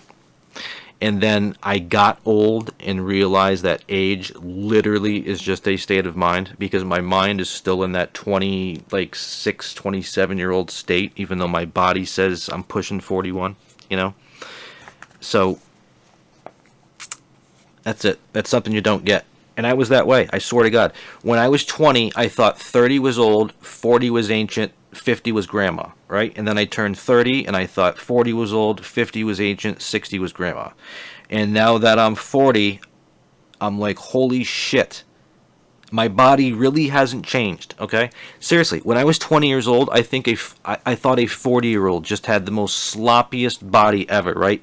Would have just like crazy, like wrinkly balls and skin would just be falling off and shit. I tell you, I checked myself out in the shower today. I look pretty fucking good, Johnny boy, for 40 years old. I do. It's all fake, people, okay? When I was 20, I thought 30 and 40 was old. I did. I thought people were crusty and just ancient, and you know, like 40-year-olds couldn't possibly have sex and stuff. Let me tell you something, okay? You have no idea. Okay?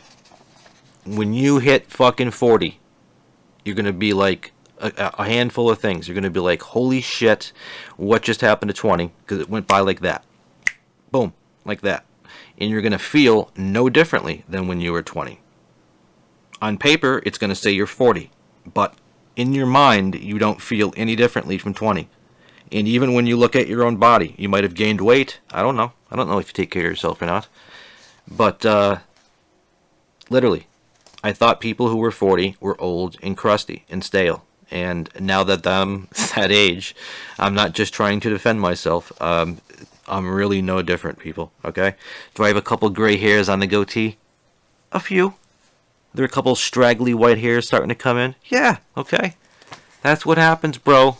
We're all heading there, so fucking laugh it up. Right? I laughed it up. I said, ha ha ha, look at those fucks at 40. You crusty old motherfucker. Yeah, wait till you get there.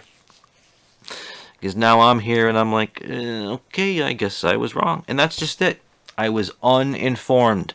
Nobody informed me. And that's what I'm doing now. I'm informing you. I'm informing you that if you're 20 or if you're 30, you're going to be 40 or 50. Like that. And then when you get to 40 or 50, you're going to still feel in your mind like you're 20. But maybe your body's starting to break down a little bit and it's going to start fucking you. All right, you're going to hit 40, you're going to hit 41, 45, and you're going to have something called a midlife crisis. It happens to everybody. I could be going through one right now where you get to be 40 years old and you're like, holy shit, okay? Remember when I was 18 and I was like, holy shit, I'm 18, what just happened? Well, the same thing happens when you hit 40, okay? When you hit 40, it seems like a few minutes ago you were born. And then you're thinking to myself, oh my God, my life is half over. In another blink of an eye, I'm going to be 80 or dead. Yeah, that's it. So I think that's why a lot of people have this so-called midlife crisis. You blink your eye and you're fucking 40 and your kids are at school or off to fucking college and you're just like, holy shit, what just happened, right? Well, that's what happens. And another thing that happens is people hit 40 and they realize that we're no different than when we were 20. We're not. We have bigger jobs, responsibility. Like I said, some of us may have gained weight, get a few gray hairs, but we're really no different than when we were 20. We still want to go to Disney World. We still want to go on fucking roller coasters, right? 40-year-olds are just as horny as 20-year-olds, okay? Don't buy any of that shit. You think your 40-year-old parents aren't rocking it? They are. Sorry. I thought my parents didn't do it at 40. I guess I was wrong. Every 40-year-old I know is, married couples might not get together as often. But if you think at 40 or 50 or even 60, people stop having sex, I don't think so. All right? Just a natural human need that just doesn't magically go away when you get to be a certain age. Are your needs as intense when you were an 18-year-old boy, right, and going over the wrong bump on a school bus gave you a boner? No, that tends to go away as you get older. But does the horniness level go away? No, it doesn't, okay? So, if anyone's listening to this and you're younger, that's what happens, okay? So, your wee-wee's not going to fall off, okay? You don't need Viagra. Everything's going to be fine. But just like the commercial says, right? They have medication out there for ED, but they tell you to talk to your doctor first and ask your doctor if your heart is healthy enough for sex. And I tell you something, every time that commercial comes on TV, I make fun of it. Because who the fuck does that, right? They see a commercial for erectile dysfunction medication. And the commercial tells them, remember, ask your doctor. Remember, ask your doctor if you're healthy enough for sex. Can you imagine?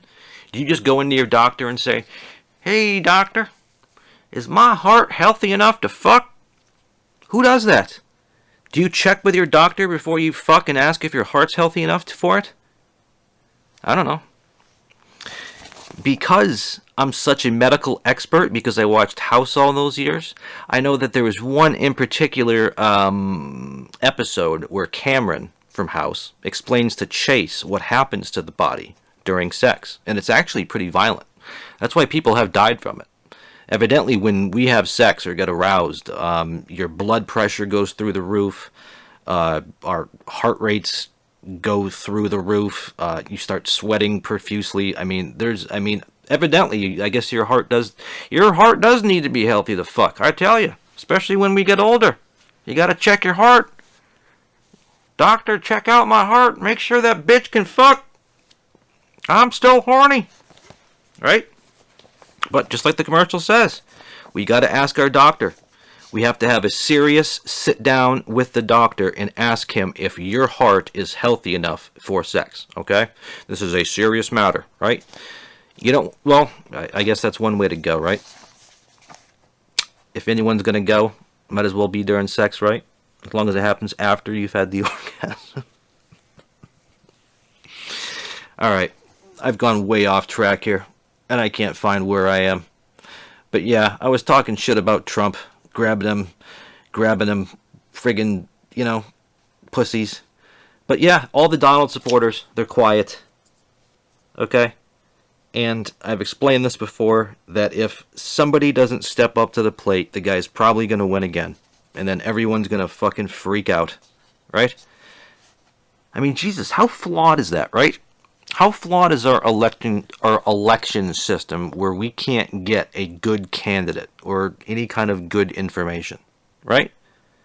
Did anybody watch Bernie Sanders' interview on Joe Rogan? And I'm not saying anything great about Bernie Sanders, okay? So don't go there. Although I liked everything Bernie had to say. I don't know how you couldn't. He wants to legalize marijuana across the country. That should have been done. It should have never been illegal, okay? But that's great. That's a selling point for me. He wants to erase school loan debt. Hey, great. He wants to make college free. Fucking A. Even better. Free healthcare? Now we're talking. But some people are like, well, he's just never going to get that done. He's just too unrealistic. Well, Jesus Christ, people. Right? Listen a little bit careful. Well, I want to know, how does he plan to pay for that? There's ways, people. Right? Look at all the people in this world with that kind of fuck you money I was talking about on the last episode. Where every time a new iPhone comes out, it's like going down to the store and picking up a pack of gum. $2,000 for that 512 gigabyte iPhone fucking 11 Plus Max Pro shit, right? Like it's nothing. I need a new iPhone because mine's broken. But I don't have that kind of money. I do, but am I just going to toss it down on a friggin' phone? But there's people tossing it down on private jets like it's nothing. Tax those fuckers, right? Jesus, tax Wall Street. The rich keep getting richer. And the people that are like floating around the middle class, no class, we're all the ones that are fucking suffering, for fuck's sake. Jesus Christ. But yeah, I think that's why the Democrats are trying to impeach him, right? And here I am talking like I fucking know anything about politics. Well, the Democrats, I know they've been trying to impeach him, right? Anytime somebody gets elected that someone doesn't like, they're going to try to get impeached, right? Well, my candidate didn't get elected, so what can we do next? Wait 4 years? No, fuck that. Let's get him impeached. But I'm not saying that's what's happening here. But yeah, they're trying to impeach Trump for some reason. And with all the collusion that goes on and the ulterior motives, I think it might be because they don't have a candidate that can stand up to him. And how is that possible? How is it possible that there's not you're telling me there's not a single person in this country that could run the country a little better than Trump? Or at least act like it? There's not a single person, right? Bullshit. There is. There has to be. I've said it before. I don't get political and I don't get fired up. I just get fired up at stupidity. And I'm not talking, stupidity because I think something's stupid. It's like saying, is fire dangerous? Yes. Can that be argued? Well, some people do. Just like there's people out there that say the fucking earth is flat, right? It's not, you stupid shit. What would make you think the earth is flat? That's stupid. Or saying, the sun, if you look at it, it won't burn your eyes out. Yes, it will. That's stupid. But there are people that will still say, oh, I can look at it. No, you can't, sir. Right? I get angry at stupidity. Okay? I don't get angry at opinion. And I don't know how anybody can sit there in their right mind and tell me that this guy, at least give me this, that this guy is a good representation, a representative for the country. If you want to look at just like a picture, right? A picture of just the ideal looking and acting person to represent everybody as a whole, does he match? Well, fucking me. No, come on, man. Come on. But again, I don't get fired up about it. I really don't, okay? I knew the world would still go on, whether it was Hillary or whether it was Trump, and the world is still turning. Does it suck more for some people and suck less for others? Yes. But I guarantee you, if Hillary was elected and Trump wasn't, some people's lives would suck. It would be the same fucking shit. And if Trump doesn't happen to win in 2020 and someone else gets elected, there's going to be a whole new group of people that are all pissed off and then will want to impeach that person. It's just the cycle over and over and over and over again. And that's what's and that's honestly what the stupidest thing is too, is because I totally believe that there is a person that exists in this country that could run it the right way, and a way that everybody could see. Okay? That's why you can't lean too far left and you can't lean too far right. Can't we just all kind of meet in the middle and compromise? I do believe that we can all compromise about every single issue that plagues all of us, and that there is a candidate out there that could carry it out and dress and look and act the part, that would take the $2 million in pay or $400,000, whatever it is. I guarantee you there's somebody out there that doesn't even have a political, whatever it's called, label, you know? It's 2019, right? We all hate fucking labels. I'm not going to identify as a woman. I'm not going to identify as a man. Okay, so why do we have to identify as independent or liberal or Democrat or Republican? Where is the common sense party? Aren't we past that? Seriously. I'm being totally serious here, though. Okay? There is somebody in this country that is smart, that is not left or right or up or down, that is not political, that's not a politician, that's not a fucking used car salesman, that dresses right, that acts right, that's not fucking racist, that doesn't lean left, doesn't lean right, just sees shit with common sense. And, you know, but it's not just that. It's not just having the right candidate, right? And this is why the election system is so flawed. We don't get good candidates, right? Sorry. I don't care if you liked Trump or you like Hillary. The vast majority of us rational thinkers didn't care for either candidate. It's the truth. Sorry. And it sounds like, once again, in this country, despite we're in 2019, we can't, yet again, find a couple of good candidates. When I know there is somebody out there that could run it the way everybody wants it, to make everybody happy. That just doesn't make sense, right? It makes so much sense to me. I think a 3-year-old could understand it. But why has it been lost on us? Explain it to me. Go ahead. Well, the Constitution and everything else says... Yeah, I get it. You know, to a degree, right? The Constitution, it's great. We the people, right? You know, but... the election system is flawed. It is.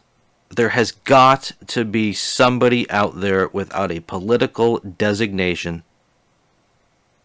that just wants to run the country, not in a Democratic or Republican fucking way, but just the right way. And you say, well, John, what is the right way? What is the right way? Do I really have to explain this? What is the right way? That's the problem. If I have to explain what the right way is, then, you know, that's where the problem is. You're just not thinking. Well, that's why I like the Democratic way or the Republican way, because there's these set of ideals that we live by, and no matter how the world gets and how progressive we get, we're just going to live by these fucking rules no matter who it hurts or runs over or who, you know? All right, man. I'm not saying we have to change the Constitution or the amendments or any of that shit, right? But how about broadening up how we elect candidates? Because there has got to be a candidate that can do this job without a political designation, that can just make this shit happen. I liked everything Bernie Sanders had to say. I did. Did I agree with 100% of them? To be honest, I did not. But it's called compromise, people. And I'm not going to get into the part that I didn't agree with. I'm not. But I've talked about it before with friends. And they're like, well, how could you want to vote for him if he wants to do that? And I said, you know what? Because if that's what it's going to fucking take to make this country a better place, to make America great again, right? This ain't fucking Trump's America, people. Sorry. Every president who's been alive has been made fun of on TV and stuff. But, I mean, Trump is just a gigantic trunk of material for talk shows and comics alike. Because the guy comes up with just crazy shit, right? Grabbing pussies, building walls, and putting moats around it with alligators and snakes. Telling people to fuck off on Twitter, right? The guy's a fucking maniac. He really is. At least he acts like one. But the reason I like him is because he's a businessman. He's not a politician. And you know what, America? It needs to be run like a business. Well, maybe it does, sir. Okay? Maybe it does. I keep saying it. Right? There has never been in my life, and I've been alive since 1978, there has never been a president alive that has had a direct impact on any aspect of my life in any way, shape, or form, and probably hasn't affected yours either. Okay? So when people get all fired up, remember I talked about this? When people get fired up about shit that I think is silly, that you shouldn't get fired up about because it's kind of out of your control, then I like to poke a stick at it. I do. I like to poke a stick at ridiculousness, and getting fired up about politics is ridiculous. Right? Just like I talked about, there are people out there that have emotional support animals because Trump was elected president. That's not a joke. That's just fucking fact, bro. I know somebody. One of the most beautiful dogs I've ever seen. It's like a golden retriever or some shit. Beautiful dog. My tax dollars probably fucking paid for it. And she has it. I just can't deal now that Trump's in office. I just can't deal. The whole world just gone to shit. I just can't deal. So I had this emotional support dog, and you know, I just take my fucking 20 Xanax a day, and you know, fucking stop it. There used to be service dogs that would help handicapped people, blind people. Okay, since when do you need an emotional support dog? Because somebody made fun of you. Oh my god. Toughen up, people. Fucking Christ, right? But people ruin it. And this is what I talk about. Are there people out there who legit need emotional support dogs? Well, fuck yeah, they do, right? They do. But are there people out there who have emotional support animals who probably abuse the system? Yes. Are there people out there who need food stamps and Section 8? Absolutely. Are there people out there who don't and abuse it? Absolutely. Are there people that drive mobility scooters around your local Walmart because they have a mobility problem? Well, yes, they do. Are there people that get on those mobility scooters and drive them around because their overweight ass is too lazy to walk laps around your local Walmart? Well, yes, they do. Sorry. Well, that's not funny. That's not... I'm sorry. It's the truth. Reality drip. Learn it. Alright? Fucking last thing I want to talk about real quick here. God damn if I didn't... well, okay, real quick, right? There's this guy that I saw in the news, right? He's got a book out.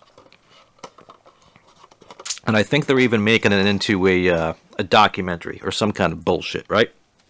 But the book, and I'm going to fuck this up because I didn't write down the last number of this next number right here, right?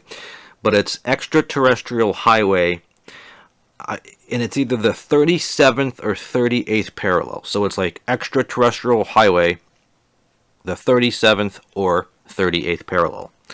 And whatever, you know, that parallel means, you know, whatever the parallel spot is to, you know, the Earth, right? Which basically runs right along the Midwest into the, you know, west into the, you know, east. You know, kind of goes from a line from, like, you know, I don't know, northern Georgia across Alabama, Tennessee, into Kansas. up into the, New Mexico, Colorado, California, the Midwest. You know where the Midwest is? Where like Colorado and Las Vegas and all that shit sits? We'll just draw a straight line across the bottom of the country, right across Vegas from east to west, right? And that's pretty much that 37th or 38th parallel. And this guy has come up with the genius idea that this parallel is the extraterrestrial highway, right? It's a highway. So, right along the 38th or 37th parallel that runs across the whole country of the United States and runs around the world, right, is actually an extraterrestrial highway. So think about it. So if you're driving down the highway right now, just imagine that you're just driving through Earth's atmosphere. You're on the fucking extraterrestrial highway, right? Just bouncing along, right? Earth, this guy is essentially saying, right? Or this is my fucking theory, right? Right? Earth. It's just a fucking rest stop or a truck stop for alien truck drivers. That's what he's saying. These aliens, right? They just tool along this fucking highway, right? As they're passing by Earth like it's a fucking truck stop, And some of them, right? They stop. And what do truck drivers do, They'll get out of their ship. They'll relax, They'll fucking look at some shit, right? They'll either mutilate and eat, or maybe they'll even sexually assault some cattle, right? Maybe abduct a couple people from a trailer park. Then they get back in their truck and they get on their way. I think it's genius, right? It's perfect. Earth is basically just a friggin' truck stop. That's what we are. It's a rest stop. When people are leaving Alpha Centauri, right, and they're heading to friggin' Pluto, okay, with the kids on the family vacation, and they pass Earth, Mom and Dad would be like, kids, anybody got to use the restroom? Earth is up. Earth is up ahead. Anyone want to stop at Earth? No, Dad. Are you sure? I heard Earth has got some pretty good-looking things called cows. We can mutilate the fuck out of them. You sure you don't want to stop? Yeah, Dad. All right. Maybe on the way home. I heard Earth. It's pretty interesting. Look at it. It's pretty, ain't it? But that's what this guy's saying. That we're just Earth is just a truck stop. We're just a rest stop for aliens. All the kids bouncing up and down in the car, ready to go to Earth. Kids, you want to pull over at this next coming attraction, the third largest ball of string. Are you interested?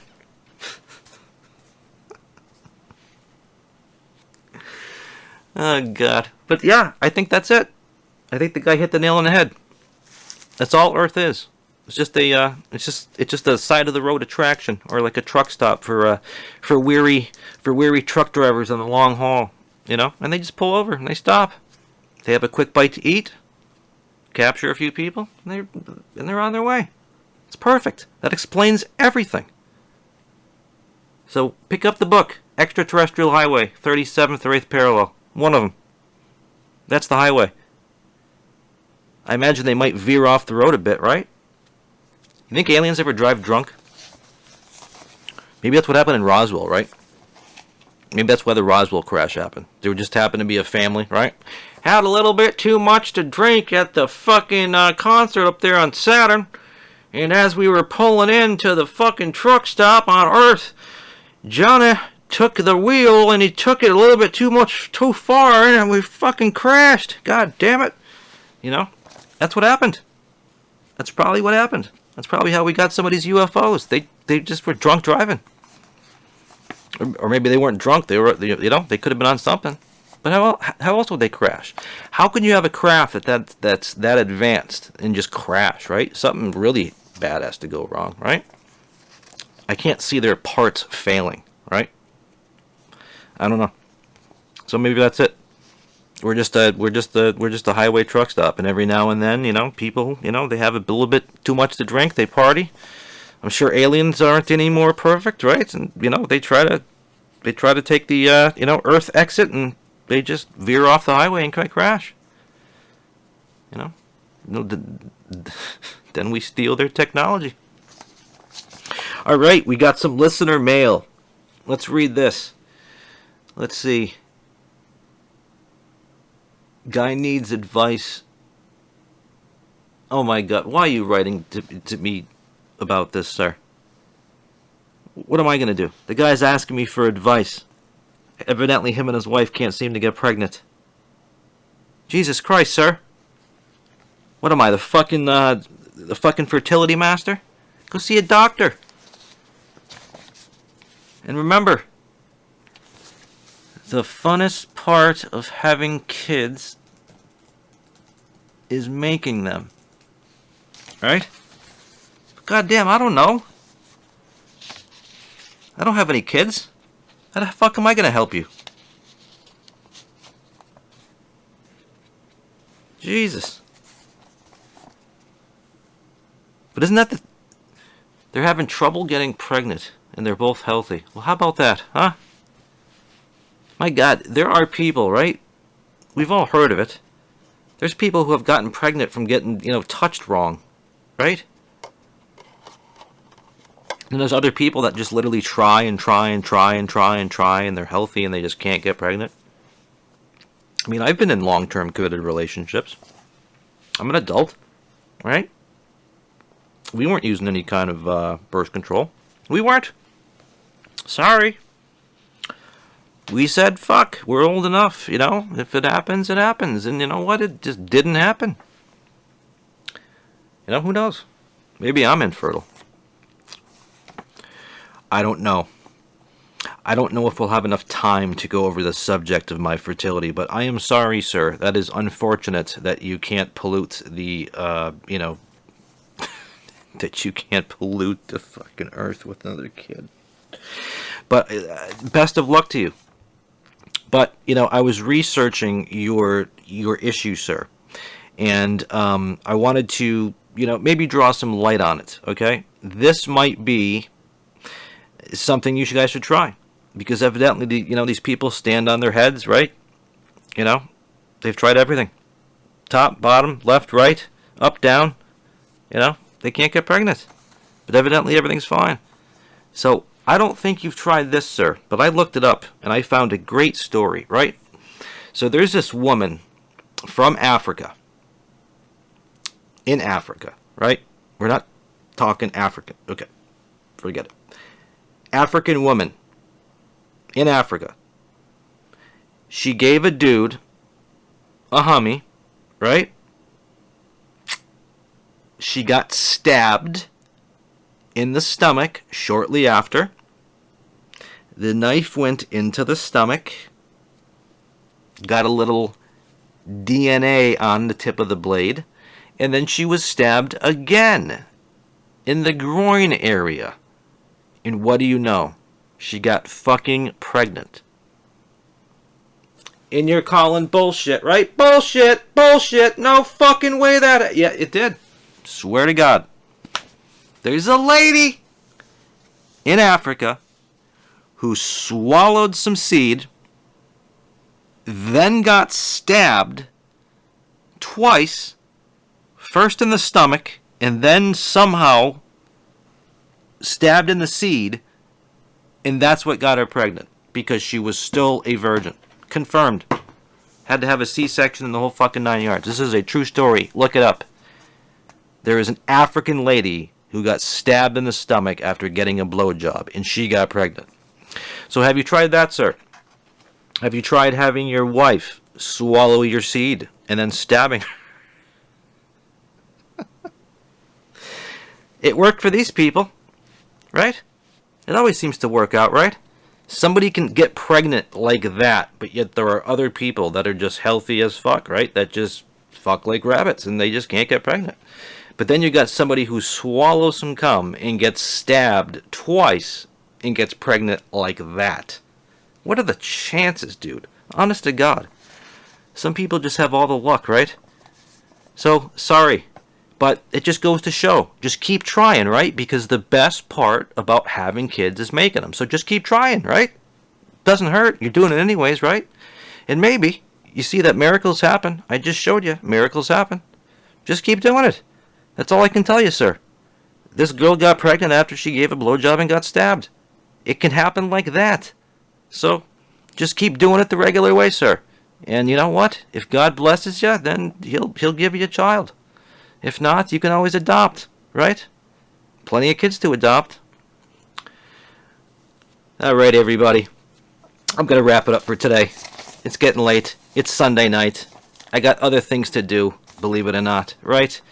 But hit me up just like that gentleman did. Thank you, sir, for writing in. I hope I helped. Just keep screwing away, right? Because the world needs more kids. We need the population to increase. Keep pumping the kids out, man. So yeah, keep banging your wife, sir. That's all I can suggest. Just keep banging your wife, right? Don't wear any tight boxer shorts, right? We learned about that in growing up, high school health class, right? If you're wearing tighty whities, right, and your balls are always up close to your body, they're not. That's killing your seed, sir. Right? If you're a guy, just try feeling your balls for a second, right? I think your balls are like 2 or 3 degrees colder than your actual body temperature. You know why that is, sir? It's like having fucking milk in the refrigerator, right? What happens if you take the milk out and leave it out overnight? It's gonna go bad, right? Well, that's what happens when you're wearing fucking tight underwear. It's holding your fucking junk up against your shit, and you're basically spoiling the milk. So maybe try that.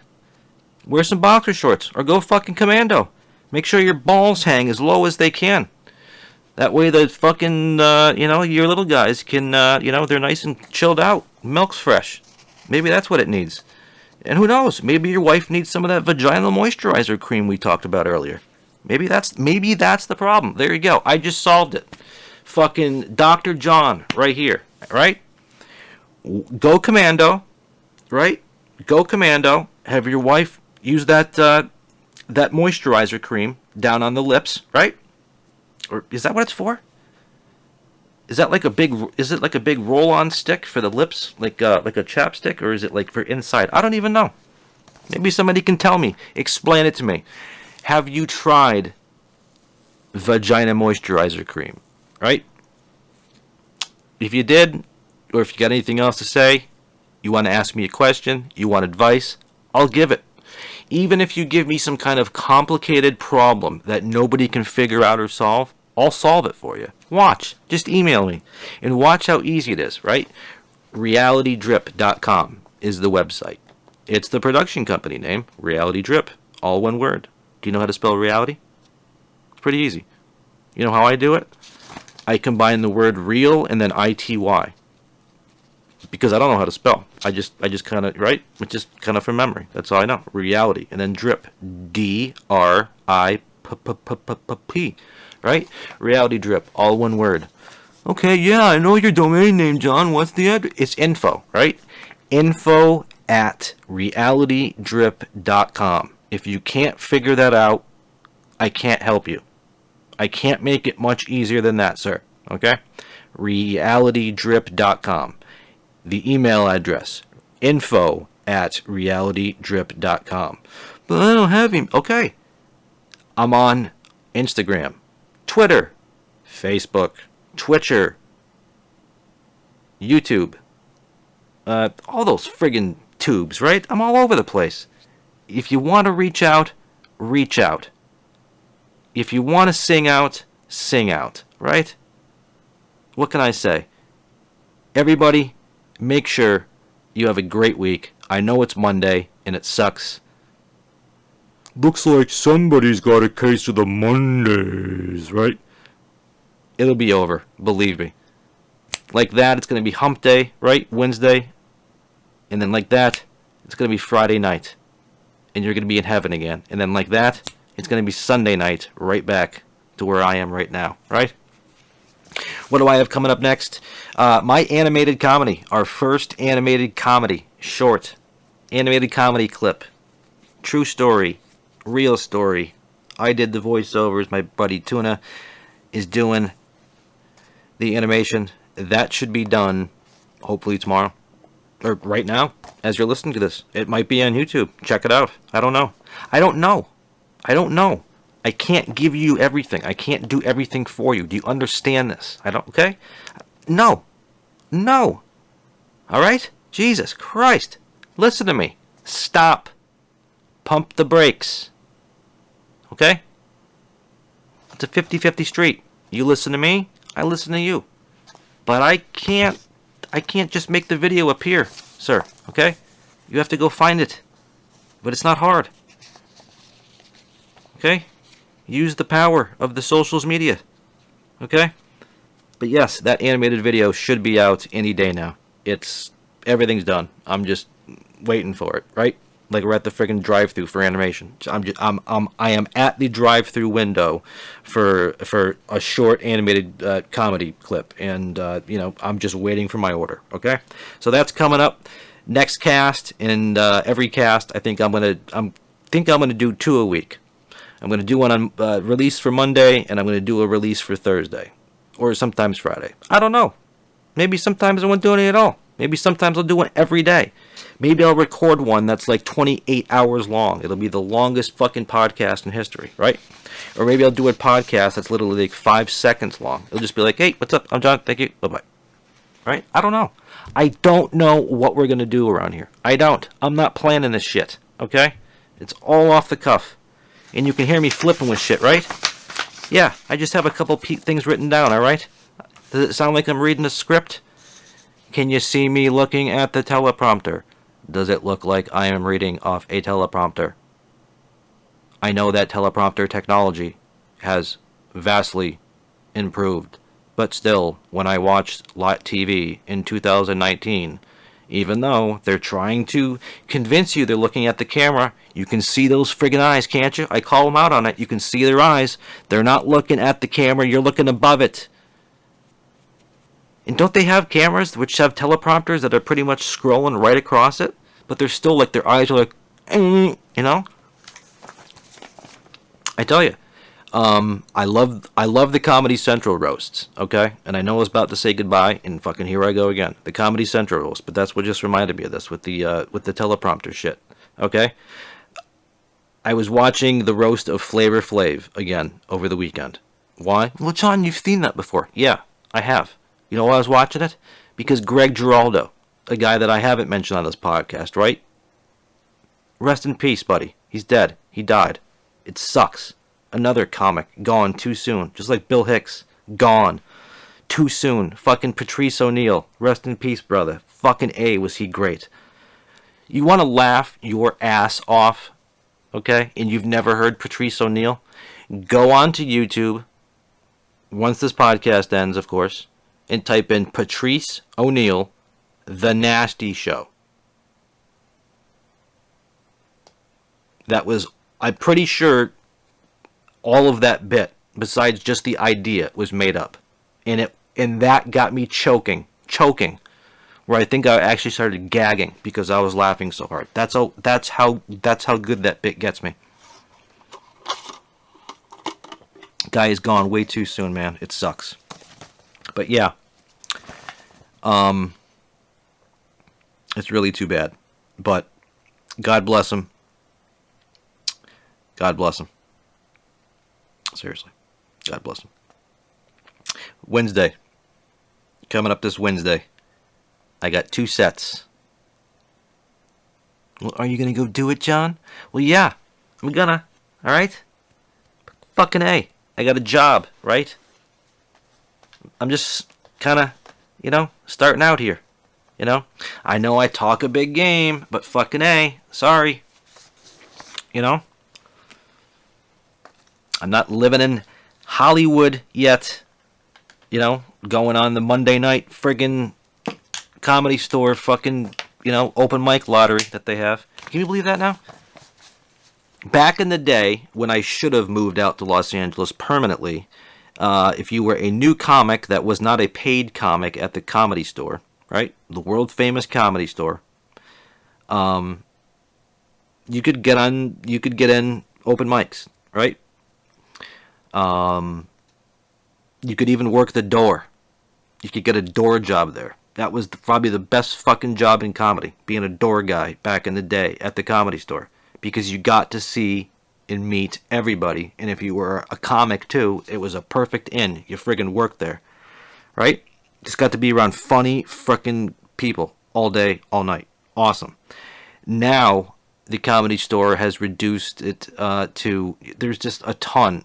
All the top comics in the friggin' world pretty much are now paying regular comics at the Comedy Store. It is the place to be. Monday nights, they do have open mics, but they only have so many slots, right? And it's now a lottery. You have to get there hours before your set would even begin, and then they do a lottery. And I think it's only, what, 8 or 15 people? So, yeah, when I go back to LA, it's going to be like, I'm going to be there with the 10 million other fucking people that think they're funny. And we're going to have to compete every Monday night, you know, for that 2 minutes at the Comedy Store every Monday night. But that's how it is, right? No. Well, it is now. Not how it used to be. Back in the day, you could get a job, like I said, working there as a bouncer or as a door guy. And what better end did you have? You worked there. So you got to fucking see all the best comics. And they still do. Look at the comics that go there. Every other night, Bill Burr, Joe Rogan, just Tom Segura, everybody. Everybody goes down to the store and practices their shit. You know, and if you go there on a nightly basis, you're going to see every major comic that people just pop in there and do sets. Chappelle will just pop in there. I guess that kind of pisses some of the people off because they don't know he's coming and they bump him, but fuck. He's Dave Chappelle. Dave Chappelle can call up the manager to the store and say, hey, I'm on my way. And they'll put him right on stage. And that's how these guys work out their new hours. So if you've ever wondered how these, you know, comics, they come up with their hours for their Netflix specials, like Bill Burr, he literally goes down to the store out in LA a couple nights a week, a couple other places, and he'll just start developing his shit because he's a paid working stand-up there.